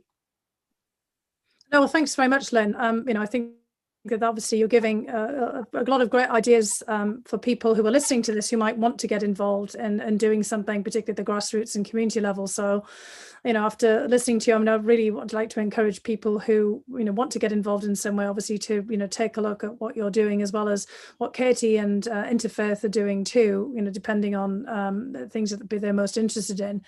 I'd like to bring, Daniel and Kelly back in on, the national level, the federal level here, because obviously there's an awful lot that can be done at the community level. And as Lynn just said, many of the participants in their groups are saying, well, if it was left to us, we'd have it all sorted out. And I think there's a lot to be said for that, because I'm sure that Katie and Lynn, when you've looked at polling, we can see that people are much less polarized in the actual polling than they appear to be at the political level, and particularly within the political party sphere. As Lynn, you were pointing out, there are people who are not Democrats or Republicans. I happen to be one of those. I'm registered as an independent, and at least a third of the country, and actually I would say more, are becoming independent as they kind of become turned off by the partisan politics. I felt after my last experience in government completely anti-partisan. I want pox on everyone's house is how I sort of felt when I came away from that. And I'm sure an awful lot of people who show up at your grassroots meetings feel exactly the same. And that's certainly a feeling that is widespread in parts of Europe and in other countries, Kelly, that I know that you will have studied after a particularly wrenching period of political turmoil. People often don't want to be engaged with political parties, but they do want to be engaged in their own communities, and they want to find a way of playing at the national level. So, Kelly, you've looked at other settings here, and, as you listen to what people can do at the grassroots level, and, the role that Katie talked about that faith-based institutions and faith leaders can play. I mean, obviously, in the case of South Africa, Archbishop Desmond Tutu played an extraordinarily important role. Coming from the UK, he was somebody I saw on television as a kid almost every day, because he was such an important moral leader, as well as a politically active figure, even if he wasn't a partisan political figure, in bringing people together. And you said, that there's obviously a lot of traction that you can get out of truth and reconciliation commissions if they're set up correctly, out of judicial action. Elaine Carmack talked about the lawsuit that's been pressed against Fox News. I mean, literally billions of dollars that is actually getting people to now rethink, just the freedom that they've given people to lie on the air in public settings. And obviously, again, there's a moral component to all of this. How would you, from the work that you do and the international experience that you've had, square what Lynn and Katie have talked about with the national level? And then I'd like to ask Daniel to talk about some of the very important experience of Europe after World War II in that regard as well. All right, we're having an alarm. So if there's a way to pass the baton to Daniel and we can come back to me. Do that. Well, I hope that doesn't mean that you're on fire. So, no, we're not. Anyway, so I'll go to Daniel first, and then we'll come back to you, Kelly. Thank you. So, about the post World War II experience. I mean, there's certainly, there's sort of two models of dealing with this sort of thing, actually. And, luckily, we're not the first generation or the first country to have to deal with these kinds of challenges. And so we can learn from other experiences. And, coming out of World War II, the way West Germans dealt with this is, they saw that what had happened during the 1930s was the opponents of democracy used the institutions of democracy to get into power. And so as a result of that, essentially politicians or thinkers, liberal thinkers, democratic thinkers thought, well, maybe we need to put some limits on this. And so as kind of nasty as this maybe sounds to American ears, in the German Constitution, it both allows for political parties, which is something actually our Constitution doesn't do. Our Constitution doesn't even mention the word political party, but it also specifies the conditions under which certain political parties can actually be banned and limited if they attack the democratic order. Similarly, free speech is allowed, certainly in a protected right, but that there are limits to it if it's abused in ways that attack the democratic order. And so this has provided a constitutional framework and this is a model of democracy called militant democracy, which is something, in different countries it looks differently. And in Germany, it's taken a quite a more developed form in the sense that the Mein Kampf couldn't be published in Germany for many years. You can't carry a swastika around Germany. And all of this is done to protect democracy. And in a sense, the notion is that democracy needs to be protected. It needs to defend itself. And so Germany's a liberal democracy. There's freedom of expression, privacy rights, and all of these kinds of things that any liberal Democrat would embrace, but that there are limits to it. Now, I'm not sure how that operates in the US setting. I mean, I think when we confront groups that attack the democratic order, that assault our capital, so one of the responses has to be, and I think probably will be, a Justice Department that goes after violent extremism and violence that breaks the law. The question, though, becomes when we reach a point where people are lying, I think we do actually already have the limits. If you think about it, you can't advertise cigarettes on television, but you can lie on television, and threaten, and members of Congress can threaten each other and so on. So we do have a kind of uneven application of this notion of freedom of speech. And my sense is, I'm not a constitutional lawyer, but my sense is that this is something that over the next several years, people are going to begin to think about. How do we reconcile our basic freedoms and liberties that are guaranteed in the Constitution with this other dilemma that other democracies have faced? Is when you have, at the end of the day, it's a basic dilemma that, this unwritten rule, and this is something we wrote about in our book, is this notion of mutual toleration. And this is, we heard earlier Howard Baker's, line that, the other guy might have some good ideas. Our democracy is premised on tolerating democratic opposition. But the dilemma is what happens when those opponents don't accept the rules of the game, when you have this asymmetry. And this is a dilemma for which there's no easy answers. And so this is something I think that we're going to have to work through over the next few years. Maybe I can ask a quick follow-up question. I think Kelly's still under the alarm conditions there. So sorry to hear about that. If you feel like you can talk over it, give us a signal and try to bring you back in. And what about some of the restrictions of freedom of speech? That's obviously a pretty hard sell, of course, and we've now got a broadening of the definition of free speech as well, with money after Citizens United case against the Supreme Court for the creation of political action committees, which doesn't exist in other countries, for example. But if we were to have, basically very harsh penalties written in some way for lying, Kelly talked about a way around this, about bringing more up to, congressional hearings and, the importance of telling truth under oath. But is there somewhere that we could institutionalize this? There would obviously be some, it might be some complete downsides to this as well. But some of the questions that we had in were really about how can you get to this point of being able to enshrine the truth in some way? Yeah, well, I do think that there is a history of this. We do have to remember the First Amendment was initially, it's about, had to do with the federal government. It had nothing to do with the states. The states could limit speech as much as they wanted, as long as state constitution allowed. So this is actually a relatively, it's a 20th century innovation, the current regime in which we're existing. And I'm not, and I don't want to be misunderstood. I'm not kind of arguing for that we embrace a militant democracy model, but it's just important to recognize that this model is out there, and the reason it's out there, it's a sensible model. It's out there facing, as a country, tried to deal with the challenges we face. So if we are not going to pursue that model, what are we going to do? And I think, there was this incredible quote, Hans Kelsen, a constitutional Weimar era constitutional thinker, leading law professor of the late 1920s and 1930s. In 1932 said, we can't fight democracy. This is the year before Hitler came to power. We can't fight democracy with dictatorship. If you really believe in democracy, you have to be willing to go down with the ship.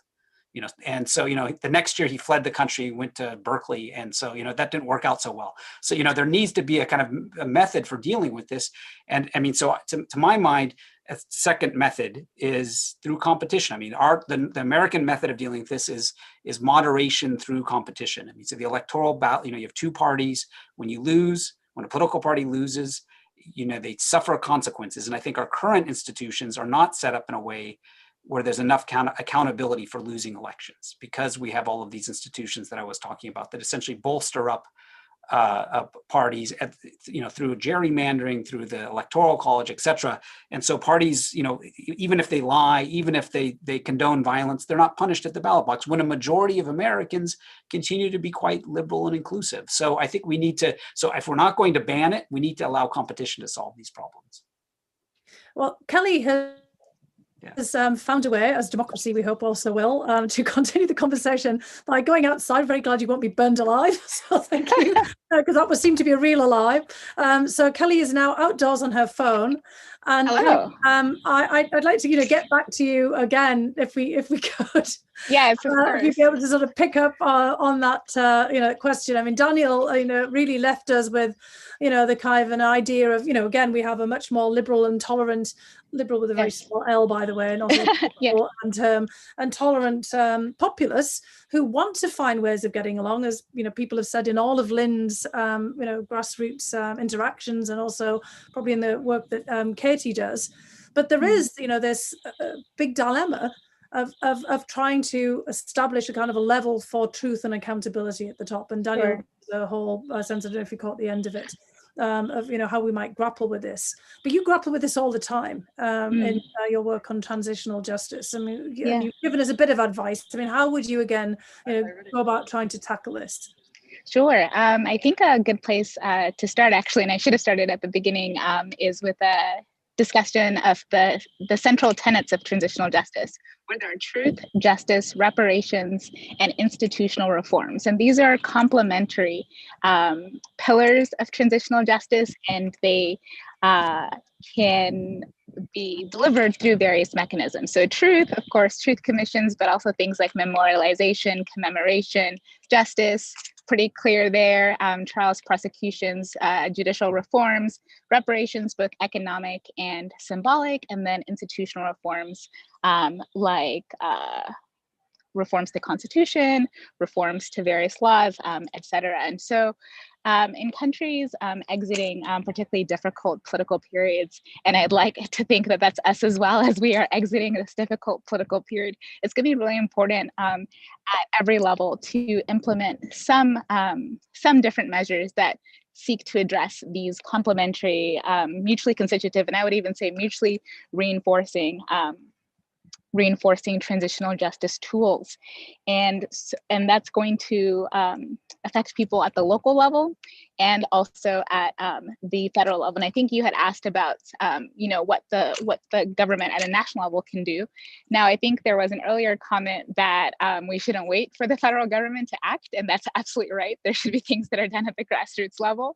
And actually, I'm working on a book right now that looks at the role of civil society in helping to deliver different transitional justice tools by mobilizing an appetite for accountability within their local communities. And so I think of transitional justice like any other political project. It requires a campaign. And so you have to campaign for your ideas and communicate to the public why they are needed. Why do we need a truth commission? Well, we don't have a shared understanding of certain facts. And if we're able to implement such a body, we can better understand each other. And this body can then give us suggestions for doing even more, because truth commissions will make recommendations based on their findings, for example, about reparations. And so civil society is really key in making this happen. But of course, there is also, so there's the bottom up, then also there's the top down, because sometimes ordinary citizens might not be ready to contend with the truth of the past. And so it's also incumbent on our elected officials, right? Those to whom we delegate authority and responsibility and to a degree decision-making powers, right? For them to kind of like bring us along in partnership with different civic and social leaders. And just to tie back to the point of connecting with faith, and which you had mentioned earlier with Archbishop Desmond Tutu, that it's really important that any transitional justice effort is not perceived as partisan or one-sided, right? There's this idea of being somewhere between vengeance and forgiveness, right? If we can find that sweet spot. And I think non-political, or maybe political but non-partisan actors and groups can be very important in this. So in South Africa, the two people who led the Truth Commission were Archbishop Desmond Tutu, and his deputy was Pastor Alex Boraine. And together they were able to create an environment where perpetrators testified to what they had done. And they used this language of, testify as you would confess to God. And that was a very powerful framing in that particular context. And turning to the victim saying, are you prepared to forgive as God has forgiven you? Now, as Katie mentioned already, 3 in 4 Americans express a faith, and really all faiths have this forgiveness and confession and forgiveness dialogue or framework. And so that could be something that's really valuable. And think of the new Cardinal of DC, who's an African-American man himself. To have a leader like him and other leaders from different faith communities, a really ecumenical effort to come and to really apply pressure on the members of their congregation and their churches, and on policymakers who, worship under them, that, to recenter and realign and to re-pursue the truth, I think is really foundational. And so you kind of have this normative approach to truth and justice. But of course, I am a realist too, just like Lynn. And so sometimes you need a little rough justice. And so I've written in Foreign Policy, about having congressional hearings where people testify under oath to the truth of the 2020 election, such that can be, that can be established, set aside, and we can move on. Because really, if a third of the electorate does not think that the results of the 2020 election were legitimate and fair, that puts into contest all future elections, and really, to turn back to the point about affective polarization, establishes a level of mistrust that really makes it hard for us to move on. So truth is going to be foundational, as we've seen in South Africa, as we've seen in Timor-Leste at the grassroots level, where perpetrators testified, and after they apologized, they were reintegrated into their communities. And so the object isn't punishment, but it's just healing and reintegration and being able to move forward together. But to do that, there has to be a shared foundation, a shared truth, and really a shared interest in a shared future. And to echo the previous panel, that really communicating that some people have gotten ahead because there was inequity, and some people have fallen behind also because there was inequity. And so as we try and put people onto the same playing field, then we can all move ahead together in an equitable way, and that really reflects the values of this nation, at least those that we purport to believe in. That's great, Kelly. Thank you very much. I mean, I'm sorry that we actually don't have quite so much time left in the discussion. I want actually just to come back to Katie, because I think Lynn, really laid out, very eloquently, exactly what Braver Angels is doing, which really picks up on many of the things that you're talking about here, Kelly, and that very powerful affirmation of the grassroots role. And Lynn, as you said, it's quite accurate that if people could get together, they could solve an awful lot of problems if they're then given the ability to translate up their conclusions and their ideas up to the higher level, which is Daniel's talked about as well. But there's been a lot here about the role of faith leaders, and thinking about what Desmond Tutu and the pastor did in South Africa. But I'm also thinking about that idea of commemoration, which is also built into many religious faiths, and also the idea of recompense. Kind of basically making amends in some way. as part of your religious faith. And perhaps you might be able to just give us, final thoughts as we wrap up here. That's been a very strong part of the America that we know, even for people who are not members of a faith-based community. It's built in many respects in a universal way, and a kind of a sense of common humanity within the United States. There's a lot of universal values. So if you could just give us a little thought about, as we think as we wrap this up, about the role of some of our faith leaders, the suggestion about the Cardinal of Washington, D.C., for example. Over to you, Katie. Sure. I mean, I've had many conversations in the past week and even earlier about these questions about what are the limits of free speech and other First Amendment rights. And kind of the point that I think it's important for us to come back to is our system is designed such that we have free speech, but we're not free from consequence. And right now, the question is, what does that consequence look like? And the work that I do is, under normal times, very focused on Capitol Hill and what's going on in DC. But I'll share that within my own faith tradition, in Jewish tradition, there's this concept of teshuvah. When you've harmed someone, it's not enough to just recognize that you've harmed someone. You have an obligation to go to them and engage with them. And then it's up to them to decide whether you're forgiven. It's not an automatic, I name my wrong, and then we move forward. It's a two-party conversation, but the sense of ownership and what that looks like belongs to the person who has suffered the harm. And so as we're thinking about kind of what comes next, as Kelly laid out, the various components of what justice might look like under these circumstances, we need to be honest about the fact that our democracy has suffered a wrong. We have been harmed.